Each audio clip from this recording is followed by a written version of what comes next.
The king has returned, and with him the memories of greatness.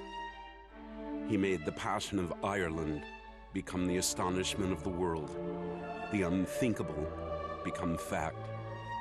He carried the heart of Dublin with him and made every fight vicarious for his countrymen, all for one and one for all, turning his punches into statements and any lingering doubts into sources of wonderment.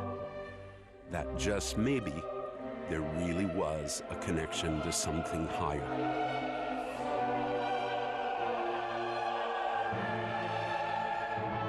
Now, a new lightweight champion sits on the throne, not the embodiment of a successor, but the instrument in his own destiny.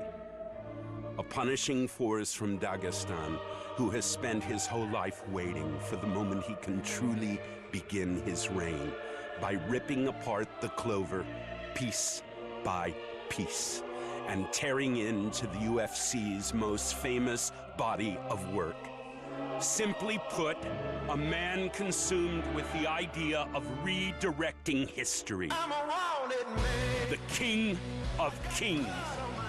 Tonight, in the most anticipated fight in UFC history, the megastar, a two-division champion who personifies the heart of fighting, is back to confront the greatest juggernaut the lightweight division has ever known, who has never lost a fight, period. This is how it should be. The best against the best. Everything right there for the taking.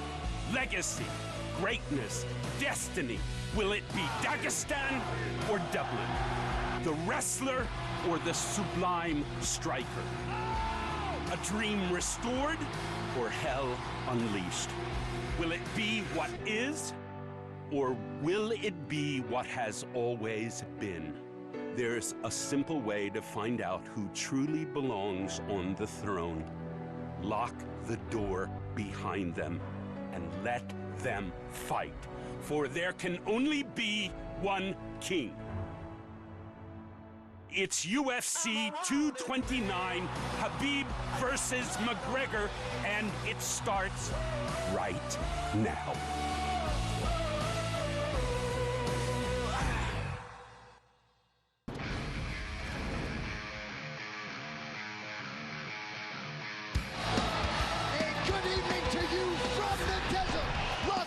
This is the epicenter of the sports world tonight as the notorious Conor McGregor makes his grand return to mixed martial arts.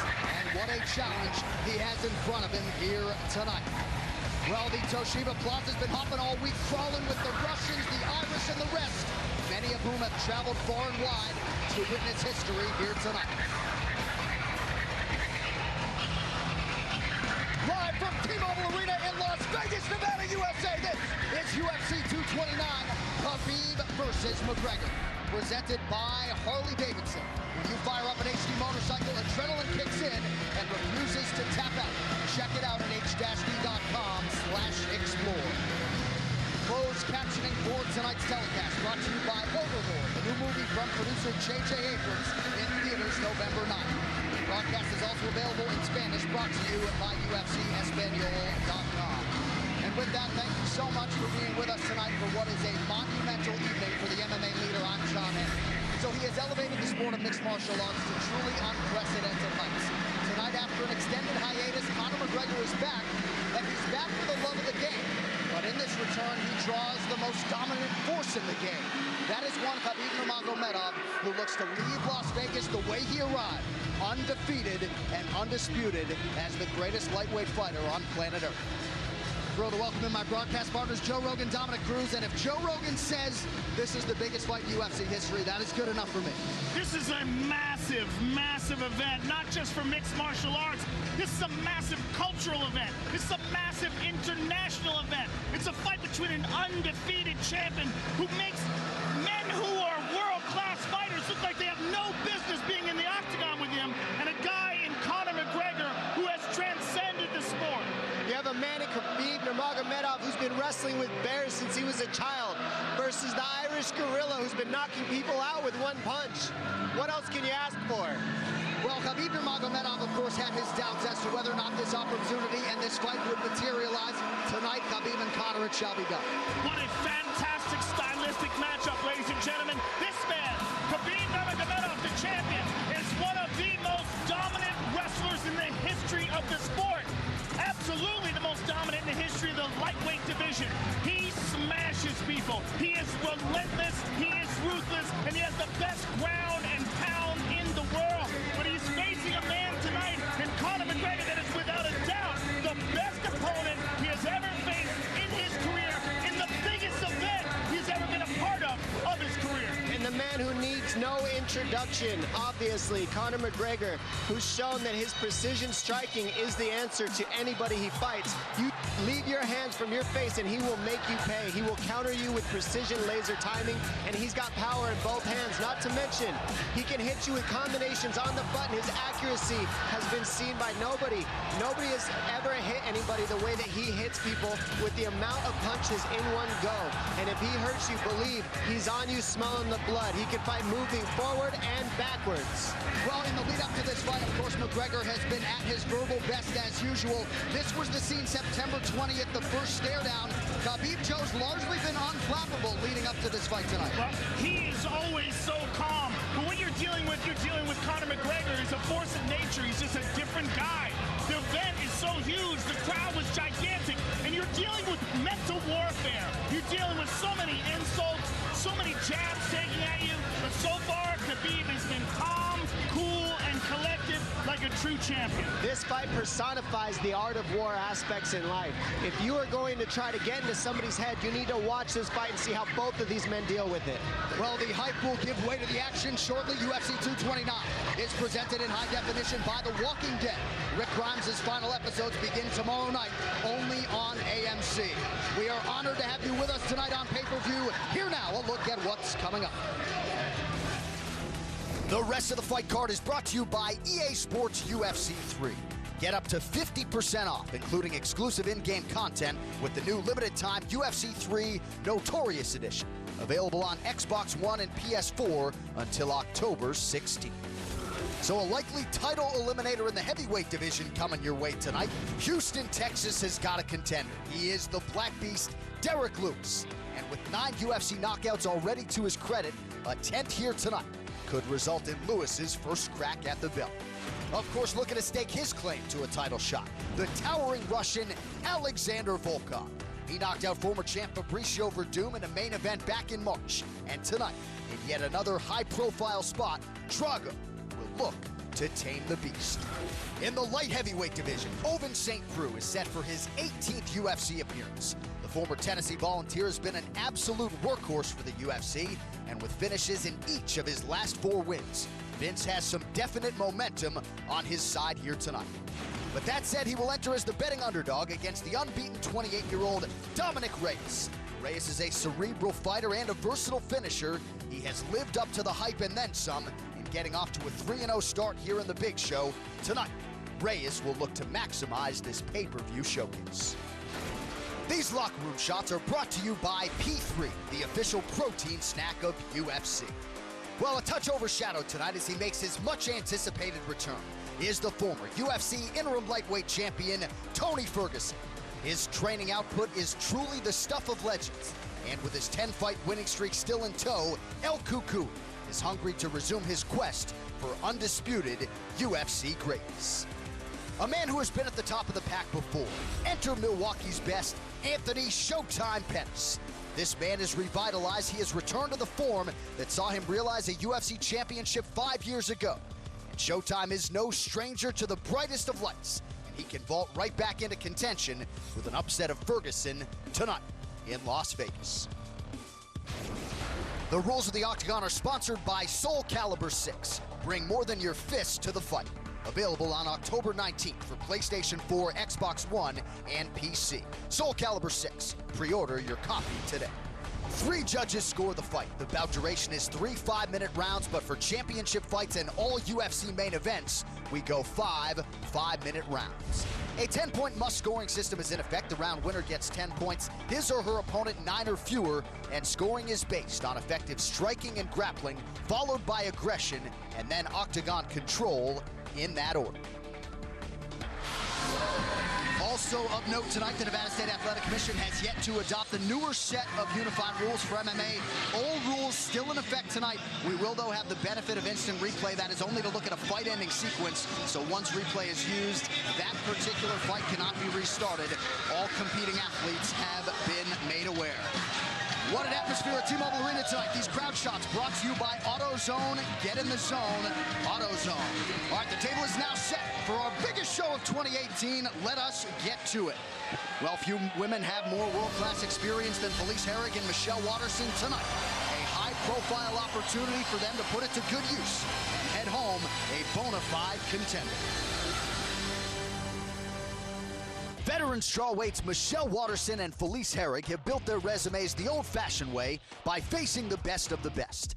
Tonight, the two will finally meet on the greatest proving ground in the sport. I train for this, I'm prepared for this, and I do train very hard. So I am very prepared. I'm prepared for a war, and I embrace it. I'm excited to fight Felice. Her and I have been on this journey for a very long time, and it's about time that we meet in the octagon. Initially known for her stellar kickboxing game, Felice Herrig has evolved over the years into a dangerous threat everywhere an MMA fight can go. And with wins in 4 of her last 5 bouts, Lil Bulldog is proving she's on the verge of a title run. It's okay if Michelle underestimates me. It's okay if Michelle is confident. At the end of the night, the better woman is gonna win, and I believe that woman is me. A former Invicta FC champion at 105 pounds, Michelle Waterson returned to strawweight in 2015. And the results have been strong to quite strong. Submission wins over Angela Magana and Paige Van Zandt, and a big decision win over Courtney Casey, all serving to establish the Karate Hottie as one of the division's best. Felice is in for the best, most prepared Michelle Waterson the world has ever seen.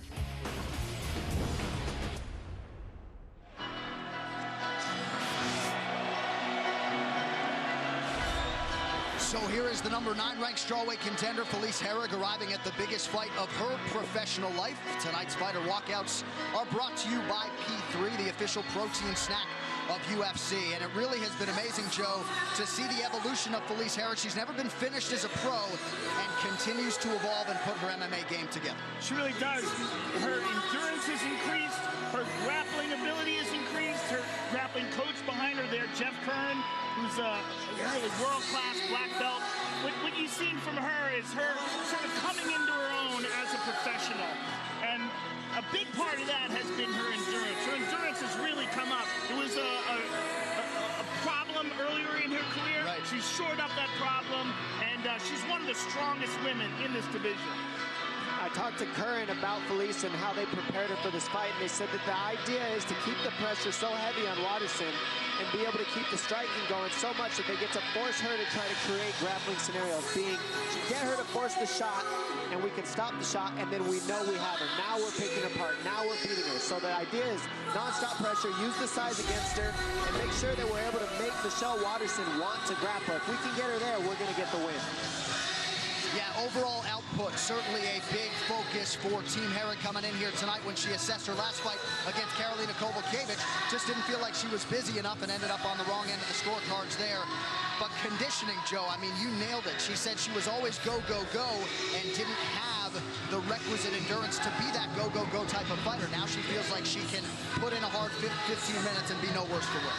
And what she does have to her advantage is great physical strength and really tremendous grappling ability.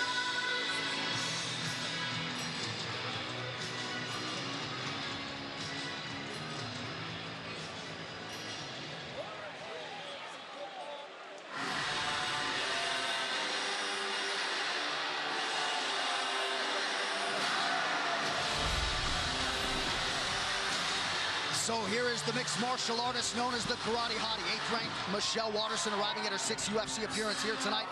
And Dom, she does so on the strength of one of the best performances of her career, proving she can hang with the strongest women in this division as she got past Courtney Casey back in April. And that's what she said. She said facing Courtney Casey gave her so much confidence in facing these bigger, stronger women. She says, I have the speed advantage.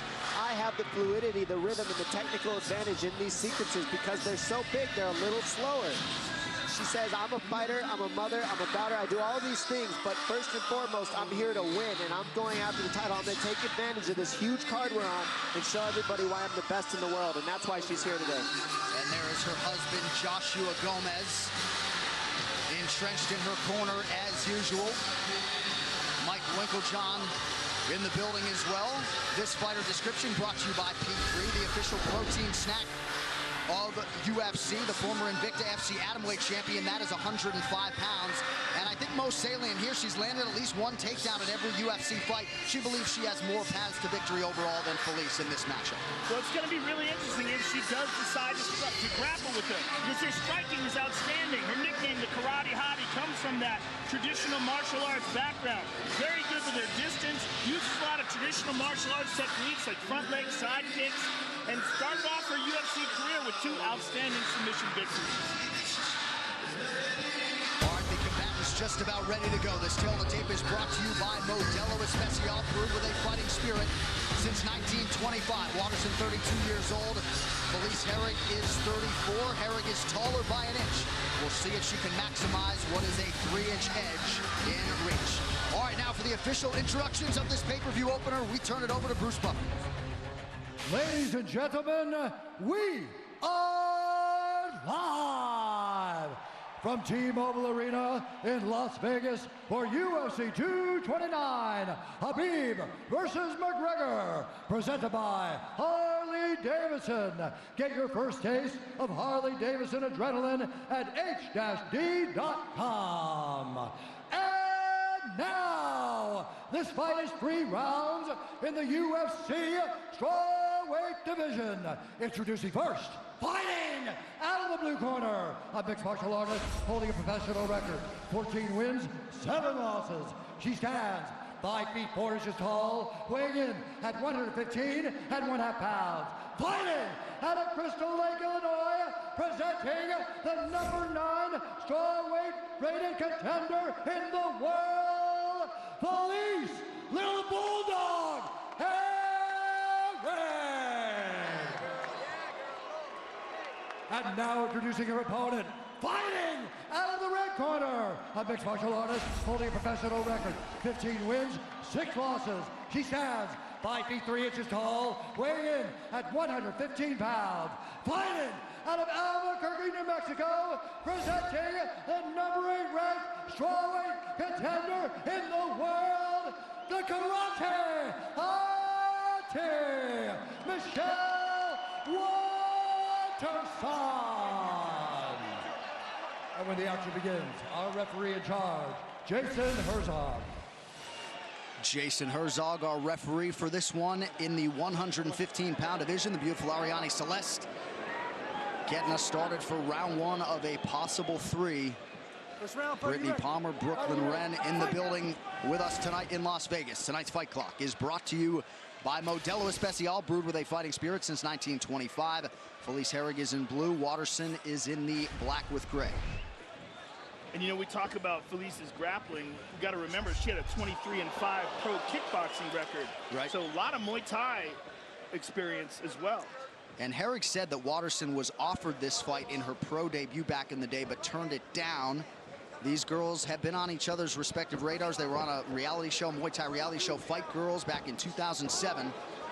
Finally getting a chance to throw heat at one another here tonight. Tremendous pressure right away, as you were saying, Dom, by Felice Herrig. And the question is, how often does a fighter fight running backwards, moving backwards? I don't want to say running because Michelle Waterson's being technical with her movement, but the more you move backwards, you know, Muhammad Ali used to run miles and miles backwards to prepare his body for that type of fight because he always fought moving back. So Felice Herrig, is this pressure going to wear on Waterson as the fight moves on? That's a question that we got to see. And there you see that front leg side kick we were talking about from Waterson. She will utilize that as well as the front leg roundhouse kick. And she does it very quick. Look at that, right up to the face. Very nicely done. Her legs, she moves around like there are arms. I mean, she throws them up there so quick, it's like a jab. She's got side kicks, she's got high kicks. She already landed 2 of those high kicks to Felice's face in the beginning of this fight. So she immediately demands respect in the striking. Whether you think you can walk her down or she's small or not, she will tag you if you're not careful. Yeah, she throws those high kicks with no wind-up, too. But she throws them karate style. She doesn't switch Muay Thai style. Look at that front leg side kick to the thigh. And that's the type of stuff, it doesn't look like it does much, but it throws off your rhythm. It throws off your pressure. Now, Felice, look, the pressure's slowed down now. It's not the same as the very beginning. It's hard because you end up chasing her. Sorry, Dom. We're seeing a lot of that front leg side kick to the thigh. Darren Till used it a lot against Wonder Boy. We saw Robert Emerson. He's big. What's going on right here? Interesting. What Michelle's doing is trying to meet her with that front leg as Felice puts that pressure on. She's trying to get Felice to chase her, and that's what's happening. Instead of Felice heading her off and leading her other leg which way she's circling, she's following her, and that sets up the power and the striking of Waterson right now. Felice needs to head her off instead of following her around the octagon, chasing her. Again, she goes to that front leg side kick. And I think we originally saw that front leg kick to the knee from John Jones, to be honest. I think that was the first one I've ever seen use it. He showed it to me one time. Well, it was devastating. Yoel Romero used it against Robert Whittaker, and then Whittaker turned around and used it back on him. We've seen it, I mean, with lesser degree of success earlier in the UFC, but we're seeing it a lot now. You see the confidence just pouring out of Michelle Waterson. A picture of focus here during fight week. She's really trying to maximize these 4 or 5 prime years, built a home gym that she called her sanctuary. Off to a pretty good start here tonight. Less than 2 minutes now to go round 1. Dom, it's interesting how those techniques just, once one person finds success with it, you see it over and over again. And Felice with the clinch here. Watch the headlock. This is where Michelle Waterson hits a lot of her headlocks. And this is something Waterson trained a lot for. Felice habitually goes to these body locks. And with double underhooks, you're asking for it. So let's see. Felice got her against the fence, so that takes away the hips for the headlock. So that's the good news. But this is where Waterson has gotten a lot of her takedowns. She's pretty comfortable here. So Felice needs to be careful with her head position and the underhooks and not overcommit to the positioning.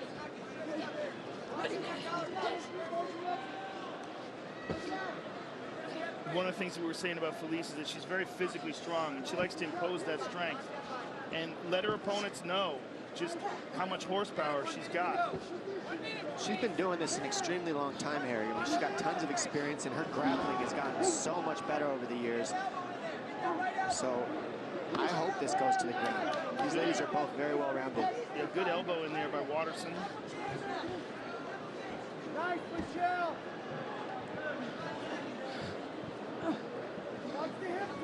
Herrig showing off a strength advantage here early. One underhook, maintaining control up against the fence. She's really using a lot of energy here. A lot of physical strength, not a lot. I mean, she's really trying to bulldog her way, hence the nickname, Little Bulldog. Herrig's slight favorite at close tonight, about -125.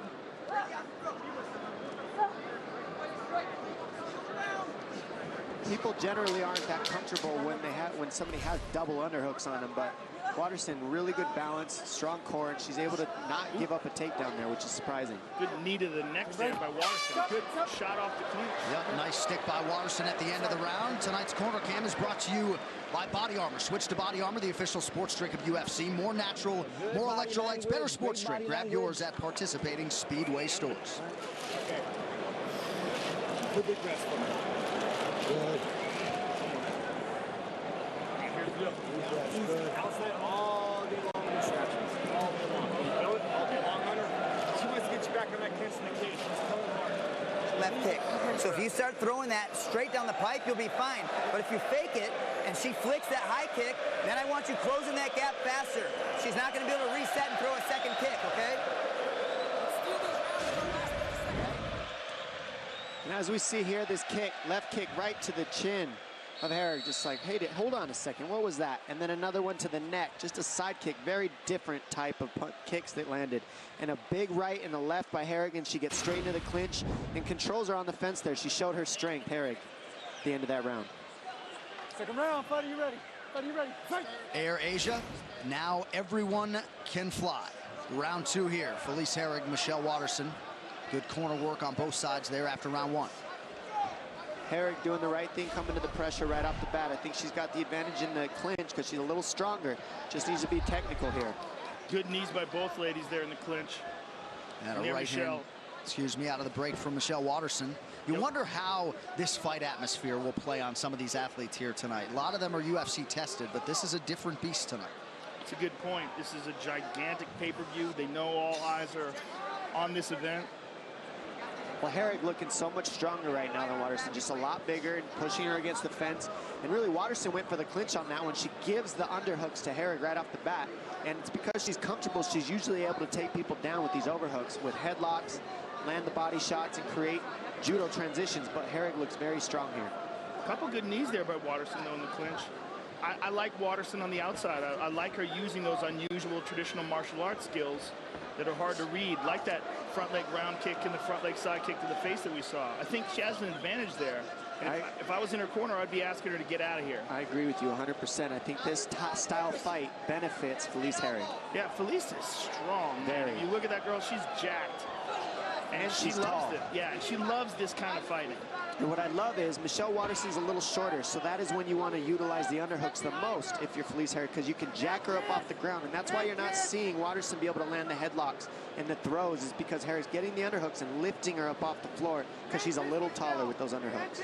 So Jeff Curran's idea of this fight was have Felice use this kind of style, force some sort of a clinch takedown situation. They think she will shine in the grappling if it goes to the ground. That's what he was saying, yes. The game plan seems to be going. That was a nice elbow there by Waterson, though. Yeah, she keeps going back to the well with those elbows, particularly out of the break. 3 minutes. Over and now to go in round 2. And there's that round kick again. Man. That kick is powerful. She's slick with it, too. She needs to keep throwing it. Oh, very nice. Look at that. Michelle Waterson. There's the throw she's been looking for the whole time, and she does it with overhooks. Big shots by Waterson. Very nice. So the tide has turned a little bit here midway through round 2. We'll see what Waterson can do with Herrig on her back. And this is where Waterson has shined. She gets the takedown, and then it somewhat just seems to frustrate the females as she fights, and she beats them up on the top very well. She's got good top pressure, and she makes good decisions in the grappling exchanges. Good elbow there, and I like how she keeps that forearm on Felice's neck. Keeps her uncomfortable. Felice needs to create some space, get her feet maybe on the hips of Waterson. Waterson's too high up towards her head, so she's going to be able to keep her down, that pressure. 2 minutes to go in round 2. Waterson has now secured a takedown against all 6 of her UFC opponents.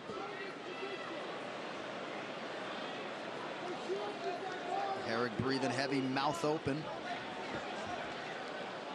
Now this is big also for Waterson because, as you were saying before, Felice Herrig's coach wanted this to happen. They wanted to go to the ground. They just didn't want it like this. Yeah, they didn't expect for Waterson to be able to get that takedown the way she did. And she's just slick. She does it over and over in all her fights. If she gets in that clinch, she's shown she can get those judo takedowns. 2 Brazilian Jiu-Jitsu purple belts here, but Waterson, the far greater submission threat. 9 of her 15 pro wins have come by submission. And Herrig just looks like she's okay just hanging out here for a minute. I'm not sure why, because I've seen her move on her back, and she usually has a lot more tools than this.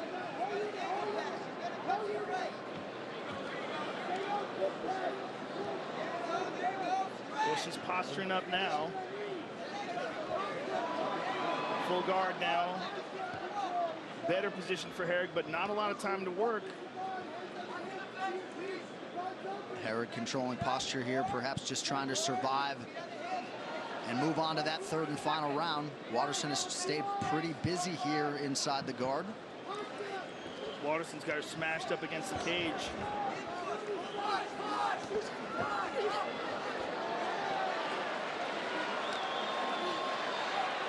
And how about the former atomweight, Michelle Waterson, bullying Felice Herrig here towards the end of round 2. Almost put herself into a triangle situation, spotted it at the last second. Waterson got that right hand in there. Yeah, not a good round for Felice Herrig, but a very good one for Michelle Waterson. Again, almost in a triangle situation.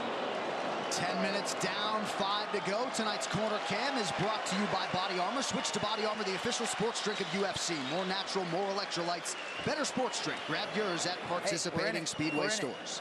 Sit down. Water. You good? Okay. 3 deep breaths. Control that breathing. We can get her on the guard, so this is the thing. If she takes her down again, we're getting right after it. You hear me? but you can win with the boxing. You have to just keep cutting her off an angle. Start landing hard shots. I'm telling you, your left hook hit. Your left hook landed. She's going to try to point you and move, point you and move. If we clinch with her, she's got a good hip, good hips, good reversal, good low center of gravity, right? It's a little difficult right now to get low on her, so. And here we see Waterson with a nice elbow, and there's another one right there on the clinch. Now here's the throw. Look at this. Beautifully done by Michelle Waterson. All right, round 3 brought to you by P3, the official protein snack of UFC. Big deep breath from Felice Herrig. We'll see if she can rally here after a difficult round 2. Jeff Curran putting a lot of different things in the ear of Herrig after that round. That foot comes up so quick. Yeah, man.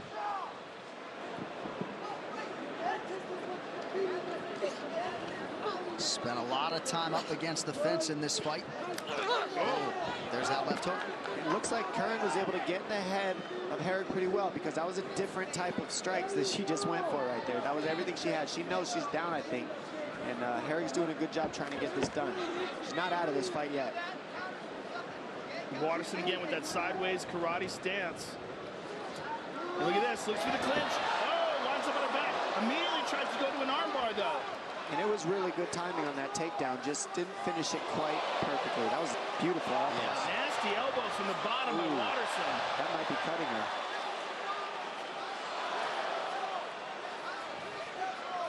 Waterson would appear to be the fresher fighter here with less than 4 minutes to go in this one. This is what Curran wanted right here. So this is what they wanted on their team. Let's see what Herrig can do with this top position. And Waterson, she's climbing up Felice's back with those legs. Look at these elbows.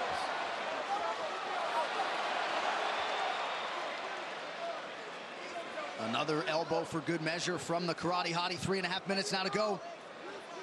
Well, Michelle Waterson's doing so well. She's keeping the feet on the hips, and when Herrig goes to come up towards her head to get the feet off her hips, she switches to an armbar, tries to roll over the top, and then goes back to the elbows to the top of the head. I mean, she's just nonstop working here, even though she's on her back, and it can create space for her if she utilizes it correctly. These are good elbows, too. Right, her ground strikes are far more effective than Herrig's are raining down from the top.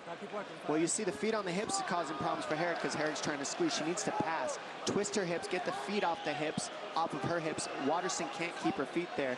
Otherwise, Herrig's not going to be able to hold her down. Well, this strawweight division far and away the deepest among the women in the UFC. Not a lot of margin for error. A huge 3 minutes here. Omoplata. She's switching over to a shoulder lock, turning it over in front of her face. Very flexible. I mean, crazy flexibility there. Nice job by Herrig, excuse me. Yeah, she didn't go all the way through with that. Would benefit Herrig to pass, I think. Then she would need so many elbows. Maybe go to half guard, maybe try at least side mount something. But sitting in this guard is giving Waterson the opportunity to put the feet on the hips and elbow her. And Waterson is doing a great job of slicing across. And you heard Jason Herzog just say to Felice Herrig, you gotta work when you're on top. She wasn't, thus the stand-up. Nice defense by Herrig. She put her head to the outside and almost tried like a switch type of deal. Very interesting defense. Under 2 minutes now to decide this one. Number 8 versus number 9 in the strawweight division.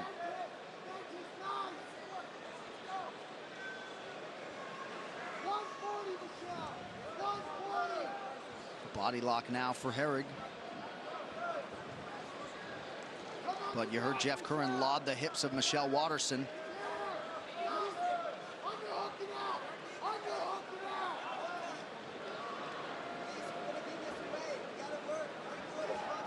Nice knee up the middle by Waterson.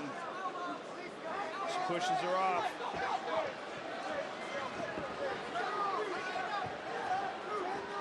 Waterson circling away from that power left of Herrig. Felice works the body now. There's that front leg side kick to the thigh again.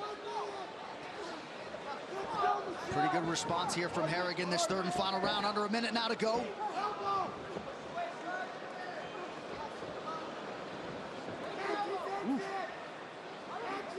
Herrig really making good decisions. She did a good job defending that takedown. She really needs to up the offense here, though. She's really going to get this decision. Nice front kick to the face by Watterson. Those kicks have just really landed so many times in this fight.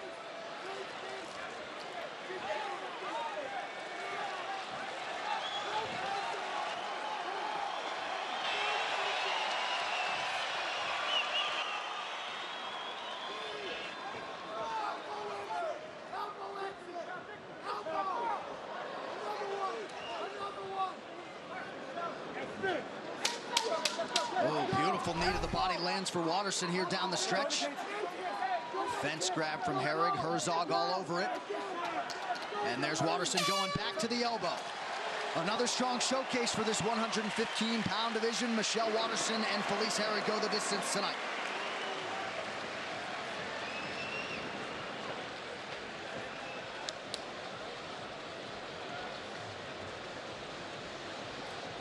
Checking the nose of Felice Herrig.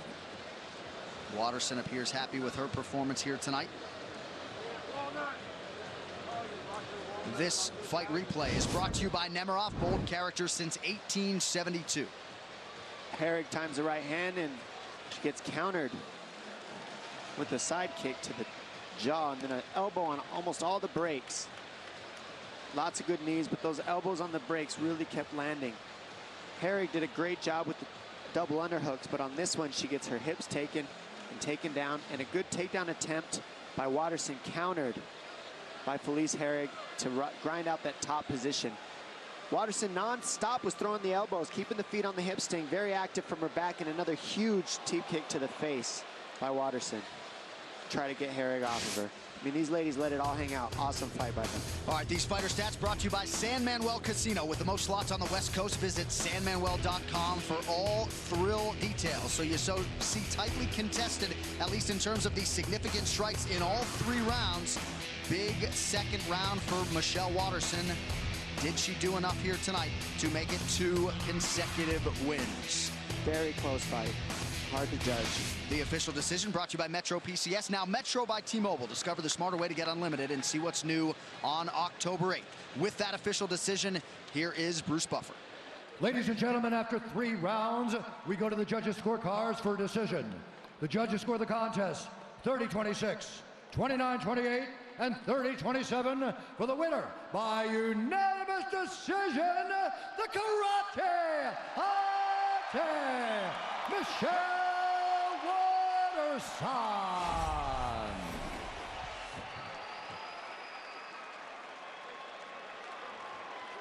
Congratulations. I'm here with Michelle Watterson. Congratulations on an excellent victory over a very tough Felice Herrig. And you used all your skills tonight, your traditional martial arts skills, your ground skills. How satisfying is this victory?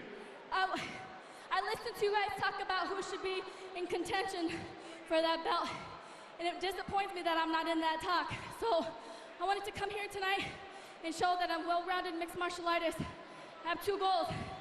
I want to be a superhero in the cage, and I want to be a superstar on the big screen.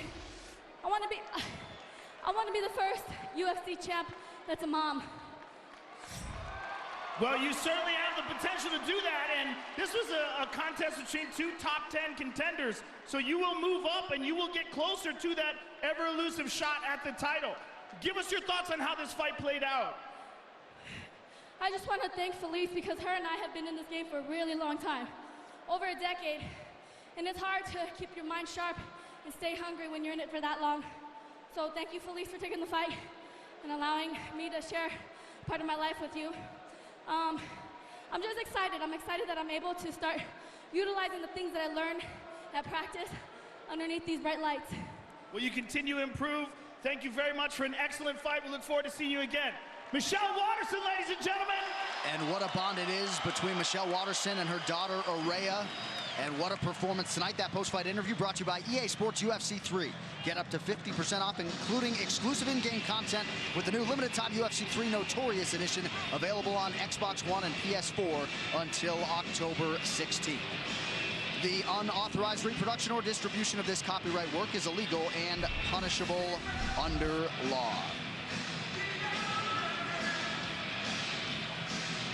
Tonight's locker room shots are brought to you by P3, the official protein snack of UFC. And don't look now, but Derek Lewis has won 8 of his last 9 overall. He is a fighter the fans have certainly rallied around tonight. Could very well be a game changer for the Black Beast if he can turn back the challenge of Russian riser Alexander Volkov. Drago may not have Lewis's UFC experience on paper, but he has been there, he has done that. 30-6 as an MMA pro and chasing a 7th consecutive win here in Vegas tonight. UFC 229, Khabib versus McGregor is brought to you by Modelo Especial. Since 1925, we proved that it doesn't matter where you come from, it matters what you're made of. Modelo Especial, brewed with a fighting spirit. By Metro PCS, now Metro by T-Mobile. Discover the smarter way to get unlimited and see what's new on October 8th. By P3, the official protein snack of UFC. And by EA Sports UFC 3. Get up to 50% off, including exclusive in-game content with the new limited time UFC 3 Notorious Edition. Available on Xbox One and PS4 until October 16th. Conor McGregor is one of the most lethal one-punch knockout artists the sport's ever seen. I've been saying it since the beginning. These people are not on my level. He steps into that octagon like he owns it. I want what I deserve. I am the champion. He's going to be hungry to show everyone that he is the king. And I'm going to shatter him. Surprise, surprise, The king is back. I am going to love every second of it. That looks good.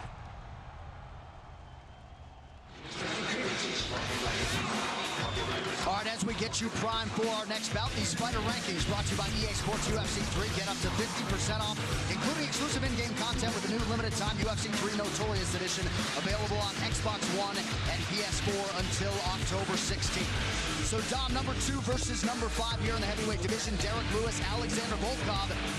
And if the weigh-in stare down is any indication, we could be in for some fireworks here tonight, Dom. Certainly some good video provided by the Black Beast and Alexander Volkov here on Friday. Derek Lewis literally said, look, I got one round where if he survives that, I'll be shocked. I am coming out and sprinting for 5 minutes, and if I don't have anything left at the end of that first round, don't get mad at me, because I will give you everything I have for 5 minutes. That's just the way it is. Those were his literal words at the press conference. And as we see here, these guys are ready to go. For Derek Lewis, his last performance against Francis Ngannou left a little bit to be desired. You know, the judges aren't always needed for the big boys. The Black Beast would like to keep them out of the equation here tonight. And with each passing UFC win, Alexander Volkov continues to evolve and impress. If he can keep it going here against Derek Lewis, it may just land Drago a shot at the heavyweight title. When top 5 heavyweight contenders Derek Lewis and Alexander Volkov meet in the octagon tonight, the stage is set for perhaps the division's most important non-championship clash of 2018, with the winner expected to have a solid case to challenge for the title next year. I believe this fight right here does have the potential to be fight of the night, because I will be pushing the pace going forward and trying to finish this guy. Derek Lewis отличный вызов для меня, потому что он так же, как и я, ударник, и мы оба можем продемонстрировать отличное выступление сегодня вечером. In a history-making year for Russian MMA, Moscow's Alexander Volkov certainly did his part with a performance-of-the-night knockout of Fabricio Verdum back in March. Now Drago will attempt to add another chapter to his story by scoring his 7th consecutive win, this one over Derek Lewis. Моя главная цель в UFC – это пояс, и этот бой на один шаг приблизит меня к титульному поединку. Among the most popular fighters in any division, it's a given that Texas knockout artist Derek Lewis will bring the fans along with him wherever he goes. But should he earn his 12th UFC win tonight, the Black Beast might just have the body of work that pushes him to the top of the heap and a crack at heavyweight supremacy. I'm always going for the knockout, and I'm very confident that I could get him out of there in the first round.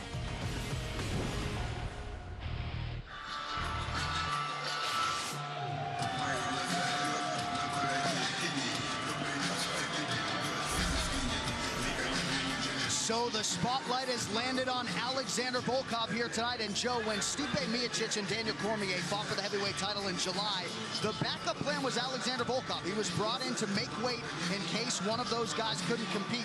Gives you some inkling as to how the promotion feels about this Russian heavyweight. How a lot of people feel, including me. That's the dark horse, in my opinion. I mean, if you look at the performance that he had against former champion Fabricio Verdum, he put on a show and put Fabricio away. He is a gigantic man, long and tall, very difficult to deal with, and a tremendous amount of experience both in the UFC and outside of it. He was very seasoned before he got to the UFC, and he's been undefeated in the UFC. But of course, his most impressive performances against the 7-foot-tall Stefan Struve, and then of course against Fabricio Verdum in his last fight. Those are two huge victories. What I like about Volkov is look at his size, look at his stature, and he never gets tired. He focuses on his conditioning. I've seen him go fight after fight, and he does, right when you think he's starting to get tired, it's like he gets a second wind and just starts throwing knees up the middle, elbows, everything you can think of. This guy comes in shape, and he's got the body and the strength behind it. And he just said he just earned his brown belt. You haven't even seen his ground game yet, so I'm very interested to see what if he decides to take it down. What can he do to somebody like Derek Lewis on his back?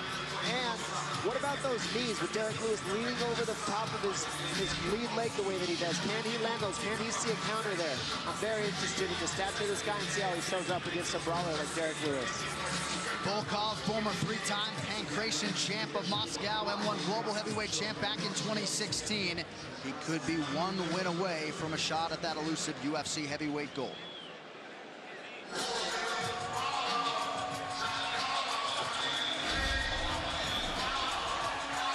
So here is the undeniable knockout threat, the Black Beast, Derek Lewis. And Dom, outstanding in terms of the ground strikes, the ability to put you away on the ground. Sort of a throwback type heavyweight in a lot of respects. Yeah, I mean, this guy is the culmination of just brawling at its finest. He has so much confidence in his hands. And as you see here, I mean, when he connects, he puts you out. It's not a TKO. He's sleeping you. You're going night-night. It's over. And he has so much confidence because he's done it time and time again. However, he did hurt his back. L4, L5. This guy is fighting with herniated disc in his back. That's how tough he is. He's willing to go out here, lay the body on the line, put this performance, and show up. I wonder, though, how much will that back injury hold him up in this fight? He said, I have one round that's all I need. I will finish him in the first round. He said, I don't care if I get tired or not. I'm coming to finish in one. Yeah, he's had notorious back problems in the past. Pulled out of a fight with Fabricio Verdum because of that back. But he's a wild man, and he's definitely a wild card. And the guy has hammers. He throws some serious bombs, and if they land, Volkov could be in trouble. And I gotta tell you, he's got the best Instagram page out of any mixed martial arts guy. His Instagram page is hilarious. If there's a crazy video on the internet and you're looking for it, go to Derek Lewis's Instagram. He's got it on there until it gets pulled off the internet. Right, until they pull it down. The Black Beast has touched down inside the octagon. Alexander Volkov, the challenge tonight. This tale to tape brought to you by Modelo Especial. Brewed with a fighting spirit since 1925. Derek Lewis, 33 years old. Alexander Volkov will be 30 later this month.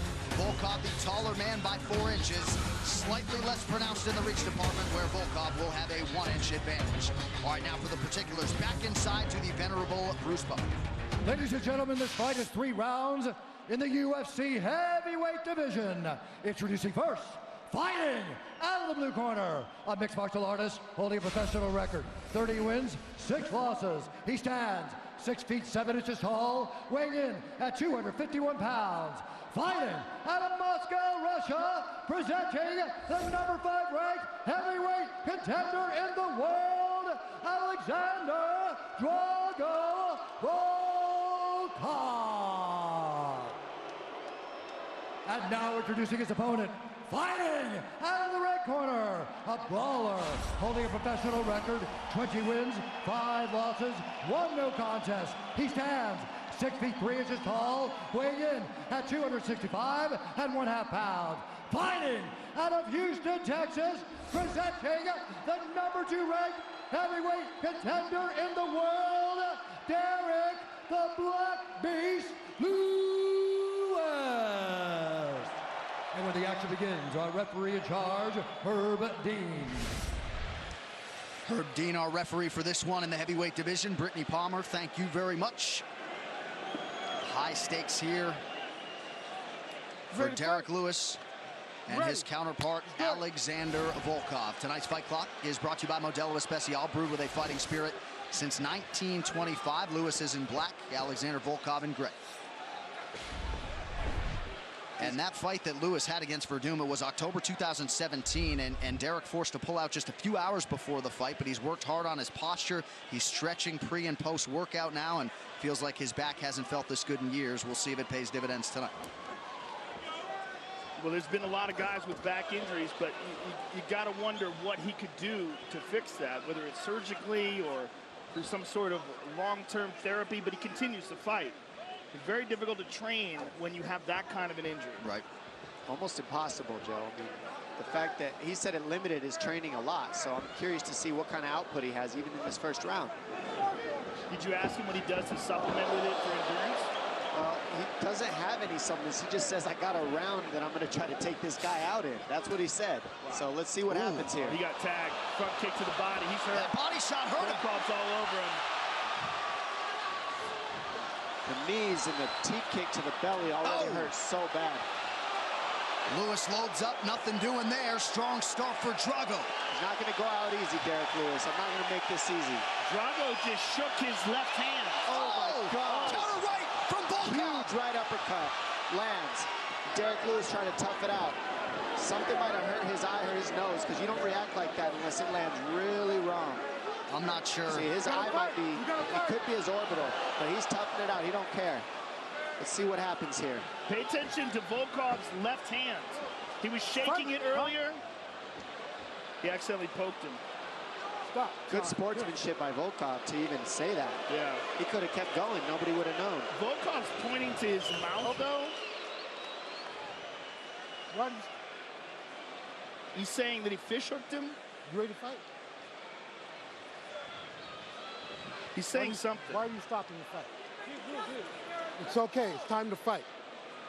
I'm not exactly sure what he's saying. I think he was saying that Volkov was stopping it himself, but there was no eye poke. He just stopped because he thought he was poking him in the eye, and Volkov could have kept going. Yeah, you can lose a fight for calling timeout. Yep. Yeah. 2 minutes have gone by. Volkov goes high with the kick, nothing doing. I may be mistaken, but I felt like he was pointing towards his mouth, saying that Derek Lewis like reached into his mouth or something. Huh. I don't know, though. That was confusing. He's already landed some big shots to the body of Lewis, and he keeps going to the body with those punches and teep kicks. And I'm being told there was no eye poke, so Herb Dean largely did his job there. Volkov switching up the footwork here early. Where I'm sure the truck will isolate it. Wow, what a crazy looking takedown he attempted.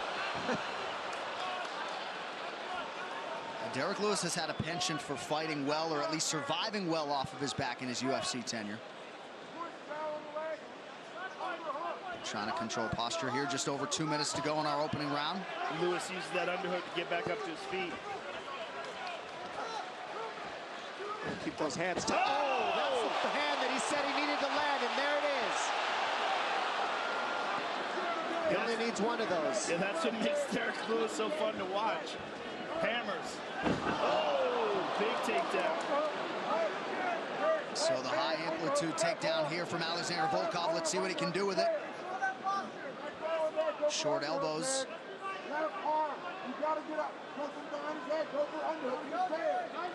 We might not see Derek Lewis get up from this.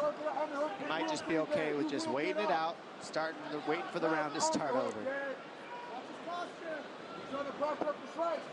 We've seen Lewis rally from adversity before. He got dropped by Tim Johnson early, came back to win that fight. Slow start against Shamil Abdurakhimov in a main event. But not necessarily the start he was looking for tonight, though. There's definitely no quit in Derek Lewis, though. I mean, you could hurt him, and he could still knock you out with one punch, as you saw. He grabbed his eye, took him 3 steps back.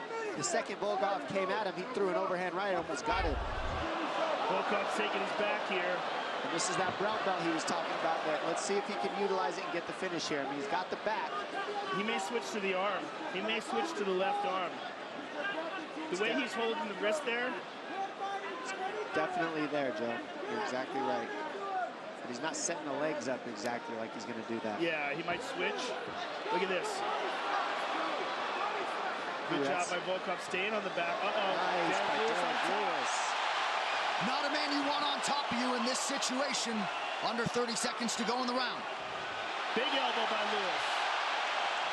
He's just so strong. Oh! Ground and pound from Derek Lewis here. Crowd getting behind the Black Beast.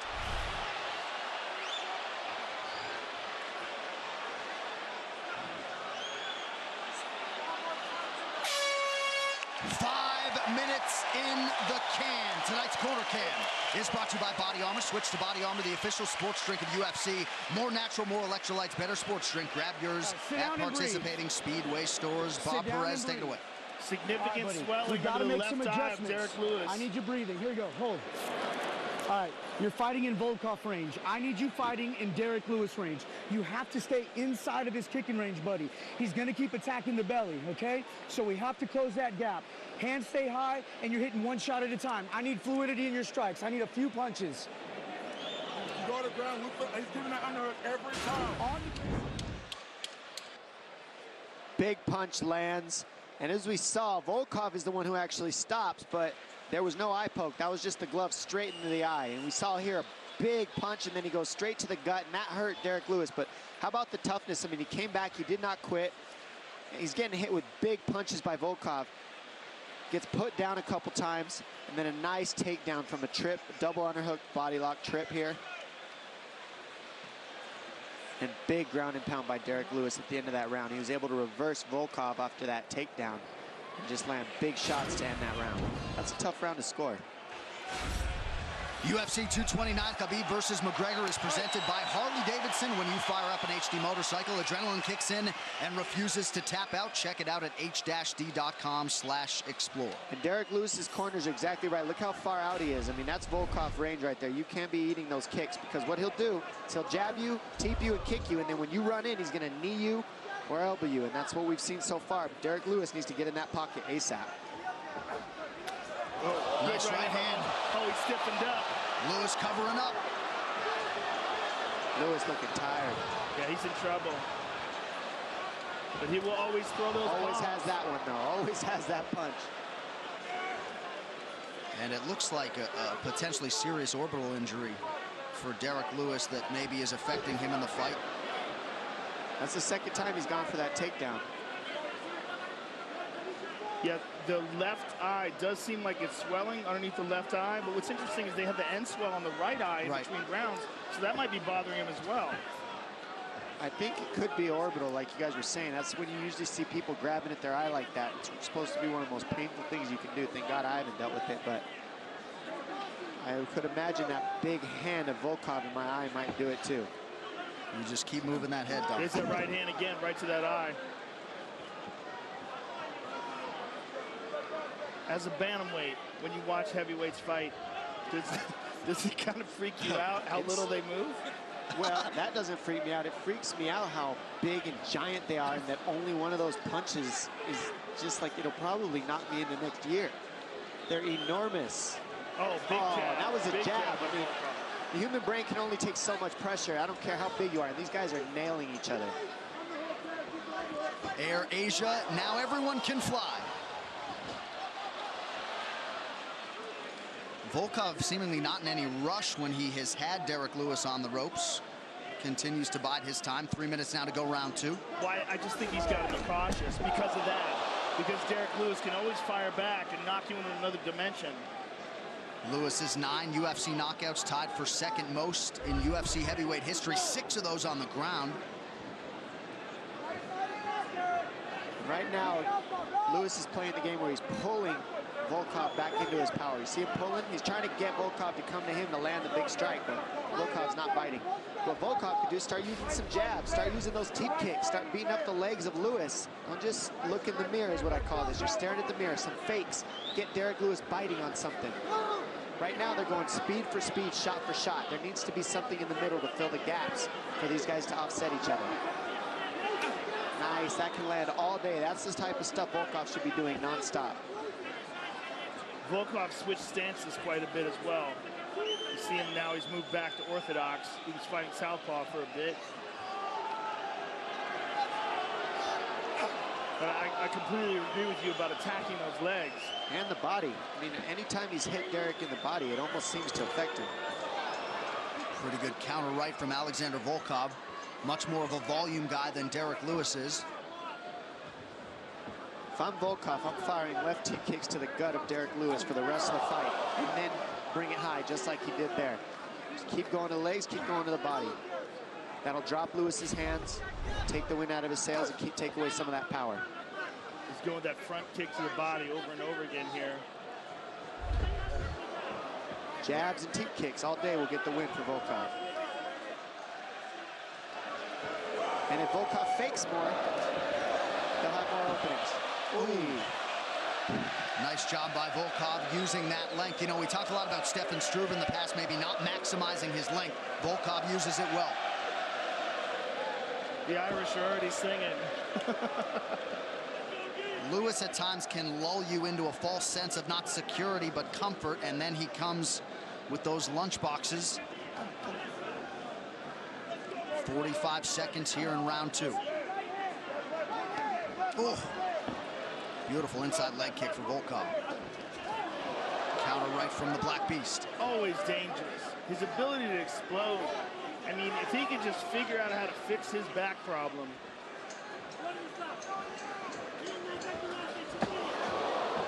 Goodness, he's throwing that from the hip, and it's still landing. Comes that left high, yep. Uppercut, lost the mouthpiece. Volkov lost his mouthpiece. I don't know if Herb Dean has seen it. He's seen it. He's going to pick it up. You put it in. You put it in, bro. Huh? Yeah, you put it in. I don't think he knew it was his mouthpiece. Oh, wow. So that is the end of round 2. Tonight's Corner Cam brought to you by Body Armor. Switch to Body Armor, the official sports drink of UFC. More natural, more electrolytes, better sports drink. Grab yours at participating Speedway stores. I need you to breathe for me, and I need you to listen like you never listened before, buddy. We are down 2 rounds, most important fight of your life. I need you to turn this up. You're just backing up, letting him play his range. He keeps attacking the belly. Close that gap. We have 0 to lose at this point. We're down 2. Kill or be killed. I need to finish this fight. It's the only shot we have, but you can't do it from the range that you're at. You can't do it backing up. I need you to push forward, get in his face, lock him up, put him on his back, and let's finish this fight. That 2-3 is there. He is dropping that right hand every time. And every time you throw that 2, that right hand drops. Come back with that 3. Come back with it. That's some rock-solid advice to Derek Lewis's corner. Great Round corners. 3 is brought to you by P3, the official protein snack of UFC. A huge 5 minutes here in terms of the landscape of this UFC heavyweight division. Derek Lewis, Alexander Volkov. We'll see who emerges here as heavyweight contender. Less than 5 minutes now to go. And his corner minced no words. And you can see Derek Lewis looking to unload bombs.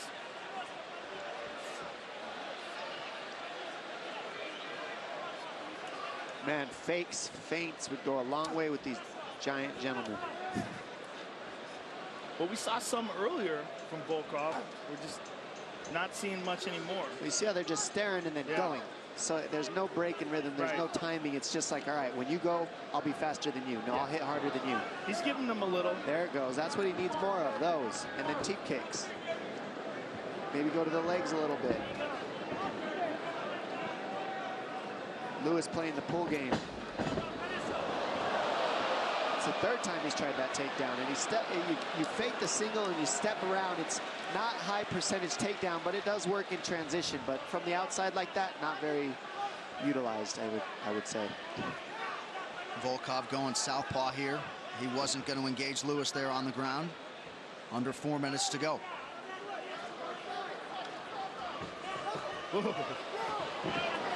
Every time Lewis flurries, this building gets ready to crescendo. Nothing doing there, though. And what's funny is you see Derek Lewis control the pace of fights over and over. Right hand behind the ear and another one for good measure. Lewis Lewis able to survive another onslaught from Volkov. What a chin on Derek Lewis. Man. He looks like he's going to go down, and then he just wing an overhand or something out of nowhere. Almost like he's playing possum. Not here, though. That one hits the eye again. He's covering up his eye, but it was a punch, according to Herb Dean. Right.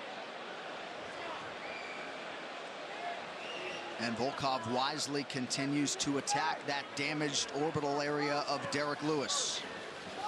Under 3 minutes now to go. I mean, how dangerous must Lewis actually be for Volkov to be taking this pace when he's got him hurt over and over and he's just so cautious? Well, he's so dangerous that Volkov thought that the mouthpiece wasn't his. Yeah. Good point. Well, Lewis came in, at least statistically, if you care, with the best striking defense among active heavyweights. So Volkov has certainly changed that percentage around a little bit tonight. When you get your mouthpiece knocked out and you don't know you got your mouthpiece knocked out, you try to hand it to your opponent, like, here you go. You put this on, man. I don't want it. Ouch, those hurt. Those will work all night. That teep kick, go back and forth, and then throw a jab out there. And you can just slowly chop down Lewis, because Lewis has no offense right now, and he's only backing up.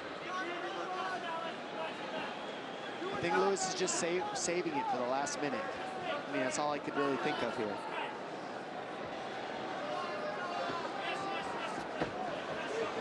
Well, he's just waiting in, isn't he? Yep. He's trying to pull Volkov, but Volkov won't throw anything. He's just kind of waiting for him because he knows Lewis is looking to counter him. So he's just playing the waiting game back and forth. It's counter for counter with these two gentlemen. 90 seconds to go. Oh! Watch those fingers. Nice kick to the body. And again. Those are going to keep landing all night if he keeps throwing it. And that's what Lewis has to do right there. You can't stay at kick range. This is what he needs to do, and he's been waiting for the last minute here. As you can see, he's pressuring now.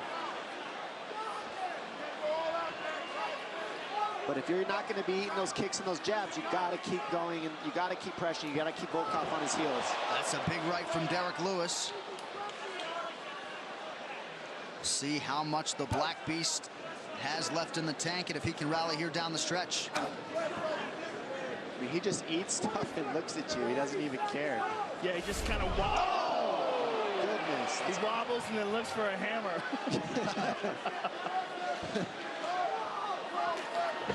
It's so fun to watch, though, because you just don't know what's going to happen. You're exactly right.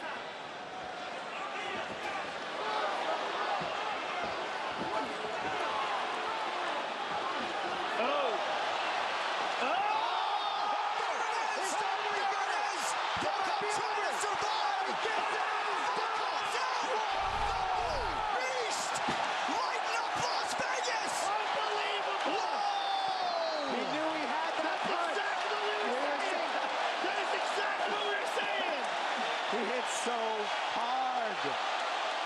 Incredible finish. Unbelievable. Volkov does not know what happened. Volkov still getting his wits about him. They help him to his feet. The Black Beast has done it. Goodness. Unbelievable. Where's Daniel Cormier at? Wow. Derek Lewis. Unbelievable. It really is, though. It truly, really is. It's unfreaking believable. He's crazy. He does not care. He'll take a nap in the middle of this octagon right now with the microphone in his hand when you're interviewing him. That kind of power and that heart. Heart is right. He's touching his heart right there. He knows. Well, just when you thought his fan base couldn't swell anymore, I present to you UFC 229. This replay brought to you by Nemiroff. Bold character since 1872. How about that visual there? And this is heavyweights, ladies and gentlemen. Boom! He waited the entire fight, a 1-2 down the middle, and then non-stop, disgusting ground and pound. Jab, overhand right, bam! On the money, folded the skyscraper to the floor, and then gets pounded into rubble on the ground. Bam! I mean, you see his head just fold back like a Pez dispenser as his mouthpiece falls out again. Insane power by Derek Lewis. This man knows he had to tough it out and knew if he landed, it would be over, and he proved it Look at that ground and pound. It's all over. He has that break your face open type of power, and with respect to Cain Velasquez and everybody else, there may be no more dangerous ground striker at present in this heavyweight division than Derek Lewis. Well, I don't know. Just the amount of power that he has in that core and the way that he throws his punches is insane. I think he just took his pants off in the octagon. That's a new one for me. Look at that. I don't know why he did that, but he did do it. All right, the official decision is brought to you by Metro He just doesn't care. PCS. Now Metro by T-Mobile. Discover the smarter way to get unlimited and see what's new on October 8th. So Derek Lewis came in number 2 in the world. What a win for him tonight. Bruce Buffer to make it official.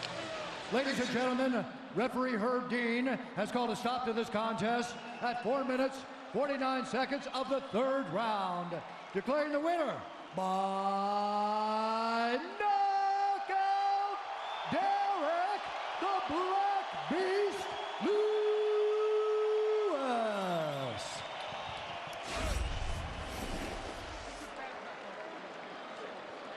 I'm here with the winner, Derek Lewis. Derek, why'd you take your pants off? My balls was hot. I understand. Listen, man, what you just did was absolutely phenomenal. That was an incredible comeback victory, and it shows one of the reasons why people love to watch you fight, that you can put it all to bed with one shot. I told them boys, I got nothing but heart. You know, they keep underestimating me. Shit, I ain't all that technical and all that, but shit, I'm getting there. Fuck it. No one will question your heart, sir, after this. Let's take a look at the knockout. This is a come-from-behind knockout, the likes that we haven't seen in a long time. And you were looking for that big haymaker all night. You found it in the last minute of the fight. Talk us through this, Derek. I forgot a few hours before the fight, Donald Trump called me and told me I got knocked this Russian motherfucker out because they're making him look bad on the news. You know, him and Putin and shit. Fuck what they talking about, USA and this whole, fuck.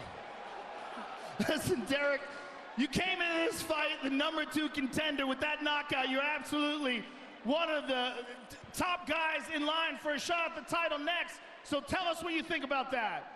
I need to sit my black ass down and do some more cardio. Fuck what you talking about right now. I ain't trying to fight for no title right now. Not with no gas tank like that. Shit. Listen, Derek, you're one of the most entertaining guys in the sport. Congratulations on an amazing victory, and thank you very much for a really, really entertaining fight. Thanks for having me. Hey, maybe next week or sometime, or 2 weeks from now, I'm gonna come on your show and smoke some weed with you. Anytime, sir, anytime. And you got the best Instagram in the game, I'll tell you right now. Derek Lewis, ladies and gentlemen. Well, Houston, Texas has got a heavyweight contender. Epic finish. Pretty epic post-fight interview as well. What we have come to expect from the Black Beast. All right, these fighter stats brought to you by San Manuel Casino. With the most slots on the West Coast, visit sanmanuel.com for all thrill details. And you want to talk about good company with that knockout. Derek Lewis is tied with the former heavyweight king, Cain Velasquez, for the most knockouts in UFC heavyweight history. Absolutely incredible. Derek Lewis gets his 12th UFC win here tonight and puts himself on the short list of heavyweight contenders. Well, as you might expect, the celebs are out here tonight. Mel Gibson was here early for the UFC festivities. Also in the building tonight, Chris Pratt. He's been a staple of these UFC pay-per-views of late. Great to have Mr. Pratt in the building with us here tonight. I haven't recovered yet. I've never had a person take their shorts off and say it's because my balls got hot. He's a genius. He's the greatest. He's a genius. He's such a character. I mean, it's logical. It makes sense if you think about it. The balls that guy has, yeah. They probably get hot quick. And if he can't parlay that into an appearance on the Joe Rogan Experience, I don't know what to tell you. That dude can wake me up at 4 in the morning. I'll start the studio up. All right, what is coming up? Brought to you by EA Sports UFC 3. Get up to 50% off, including exclusive in-game content with the new limited-time UFC 3 Notorious Edition, available on Xbox One and PS4 until October 16th. That made my year. It did. That was amazing. That was... The main event fighter arrivals are brought to you by Harley-Davidson. You fire up an HD motorcycle, adrenaline kicks in and refuses to tap out. Check it out at h-d.com/explore. And there is the internationally recognized Sambo master, Dagestan's Khabib Nurmagomedov. Earlier this year, he assumed his post as the undisputed UFC champion and best 155-pound fighter in the world. It is a perch to which most thought he would eventually ascend. And tonight, Khabib puts that status and his 26-0 record on the line. And he will do so against the biggest name in mixed martial arts history, Ireland's Conor McGregor. The first man to simultaneously hold UFC belts in 2 divisions, McGregor is a transcendent superstar. He checks all the boxes, and tonight he returns to MMA competition with much fanfare, looking to bolster his legacy and reclaim his UFC lightweight title. UFC 229, Khabib vs. McGregor is brought to you by Overlord, the new movie from producer J.J. Abrams, in theaters November 9th. By AutoZone, get in the zone, AutoZone. By San Manuel Casino, with the most slots on the West Coast. Visit sanmanuel.com for all thrill details.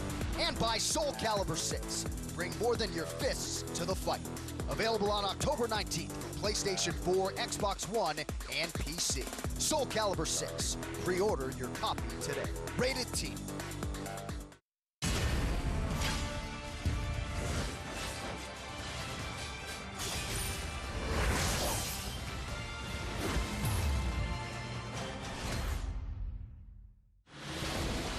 Tonight's Locker Room Shots are brought to you by P3, the official protein snack of UFC. Back in 2016, Ovince St. Preux went the distance in an interim title fight against John Jones, but his recent form has been some of the best of his career. Tonight, the Brazilian Jiu-Jitsu brown belt and 6-time UFC bonus winner draws the upstart Dominic Reyes, a student of the game who trains under UFC veteran Joe Stevenson, and tonight, on the biggest pay-per-view of 2018, Reyes will look to prove he can contend with the division's elite. At UFC Fight Night Moncton, you have Volkan Ozdemir versus Anthony Smith. This dude, Anthony Smith, is on a tear. Big, strong, physical. The legend killer. I mean, 50 seconds for Rashad Evans. 1 minute and 20 seconds for Shogun Rua.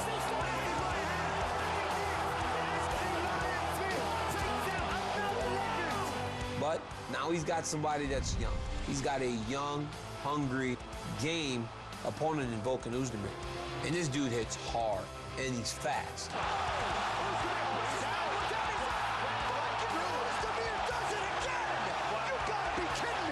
And he's not going to be intimidated by Anthony Smith. He goes and he approaches every fight in the same exact way. This fight is going to be amazing. All right, so this 205-pound division could look a whole lot different by the end of the month. You've got Volkan Ozdemir and Anthony Lionheart Smith. That's a main event October 27th. Tonight, number 7, Ovince St. Preux, facing 12th-ranked Dominic Reyes in the division in which they are all still chasing Daniel Cormier. Tonight's crowd shots are brought to you by AutoZone. Get in the zone, AutoZone. All right, the 205-pounders are ready to go. Without further delay, let us get to them. Ovince St. Preux has been there. He has done that tonight. He will try to be the first man to solve the puzzle. That is oncoming light heavyweight force, Dominic the Devastator Reyes. Once just a raw talent, but now a seasoned veteran of the sport, Ovince St. Preux knows what it's like to be the star on the rise. And tonight, he will attempt to halt the undeniable momentum built up by talented light heavyweight riser, Dominic Reyes. Tonight I'm fighting OSP. It's going to be a great fight. It's going to be a slugfest. Make sure you guys don't blink. Definitely excited about fighting Dominic tonight. You know, he's a finisher, I'm a finisher, and he like giving the crowd a show, and I like to give the crowd a show too. Like his opponent tonight, Dominic Reyes used to star on the gridiron. But the Californian found his true home in mixed martial arts, where his perfect pro record boasts finishes of Joachim Christensen, Jeremy Kimball, and Jared Cannonier, all of them in his first 3 trips to the octagon. I'm different than anyone OSP has ever faced before because I'm a true athlete. I'm the most athletic guy in the light heavyweight division, and when I move, it's a blur. So he's gonna have to keep up with this blur. Ovince St. Preux's UFC career hasn't always been smooth.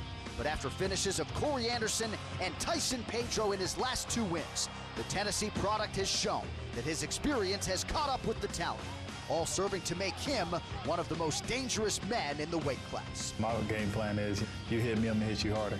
So if I hit you harder, more than likely you're not gonna wake up.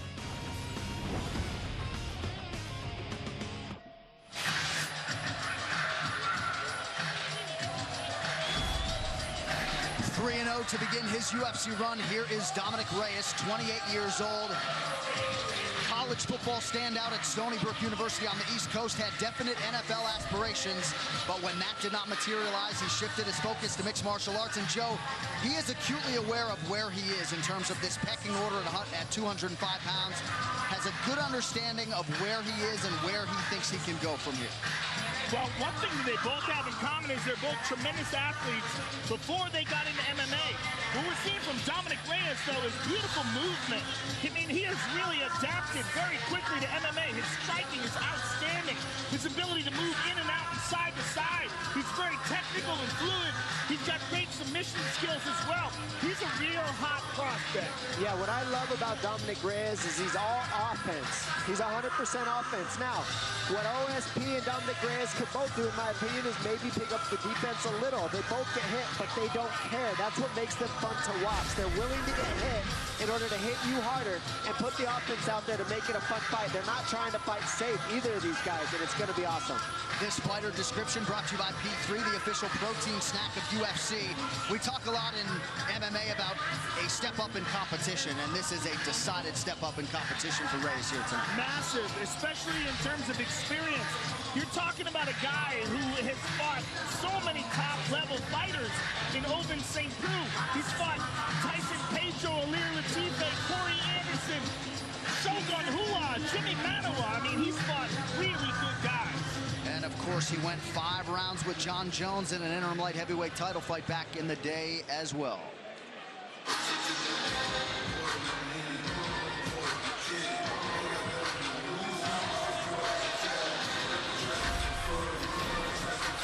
Well, since Oven St. Preux, Dom made his UFC debut in 2013, no light heavyweight has won more UFC fights than Vince.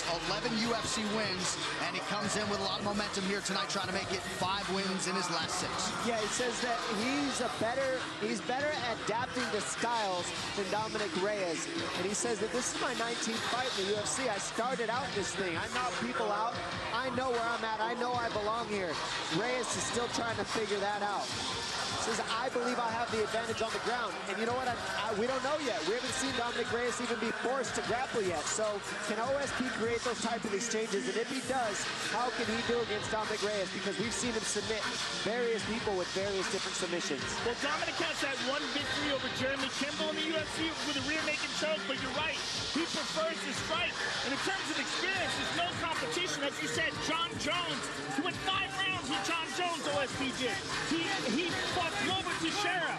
I mean, again, fought Shogun Rua. He's fought a lot of really high-level guys. And we just saw Derek Lewis rally through adversity. That has been a staple of the UFC run of Oven St. Preux. He has produced wins when he was really up against it during those fights. He has fought with injuries and somehow persevered.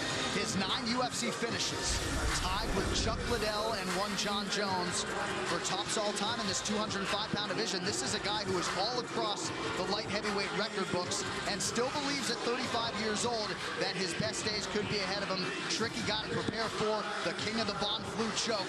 This is a fighter that brings a whole lot to the table. Yeah, and as he said, the thing that these two men both have in common is that they were both substantial athletes before they ever got involved in MMA.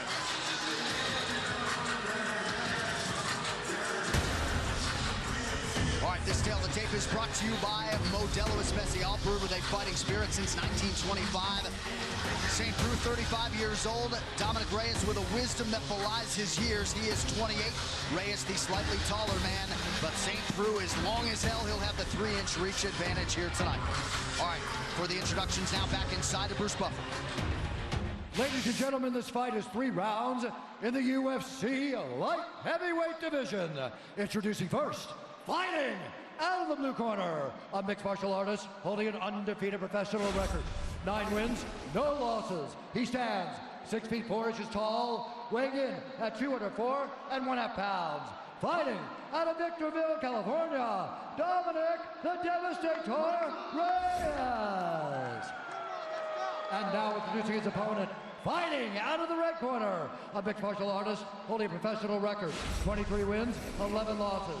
Standing 6 feet 3 1/2 inches tall, weighing in at 205 1/2 pounds. Fighting out of Knoxville, Tennessee, presenting the number 7 ranked light heavyweight contender in the world, Vince St. Preux. And when the action begins, our referee in charge, Dan Mergliata. Well, Dominic Reyes called for this fight. He's glad he got it. He called it the perfect matchup. Does see some similarities between him and St. Preux. Ariane Celeste, thank you very much. Dominic Reyes, did he bite off more than he can chew in calling out Vince St. Preux? Some answers here in short order. Tonight's Fight Clock brought to you by Modelo Especial, brewed with a fighting spirit since 1925. Reyes, the fellow southpaw, is wearing gray. St. Preux is in black. Reyes said, I got to use my jab against St. Preux. Right off the bat, just get straight to kicking. Kicking and jabbing. Strong kicks. Pure offense right off the bat. St. Preux switches to orthodox here. And St. Preux, one of his big weapons is that left leg. And see, he was lifting it up with the front leg now. He's got a powerful left kick. Reyes said when he goes conventional, you're going to see me firing my left a lot more. When he goes southpaw, you're going to see me using my jab a lot more. That's boxing fundamentals. And now we're seeing him also add the kicks to the various stances as well.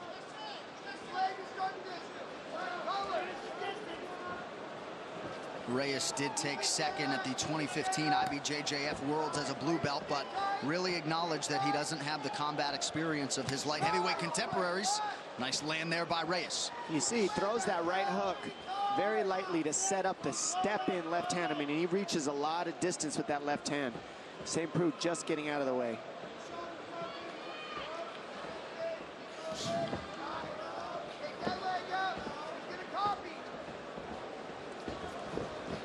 UFC veteran Joe Stevenson, the longtime chief corner of Dominic Reyes.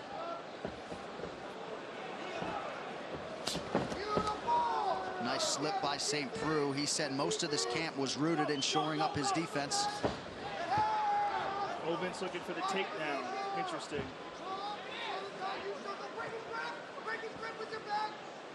The only guy in the UFC to have 2 Von Flue chokes. Actually has 3. Oh, that's right. He does have 3. Gato Kami. Which is crazy. Oh, it's got to be. We got to change the name. He's got 1, yeah. The fact that we're seeing OSP try these shots tells me that he's not very comfortable on his feet right now. And it's interesting because you don't see him just try outright double legs ever.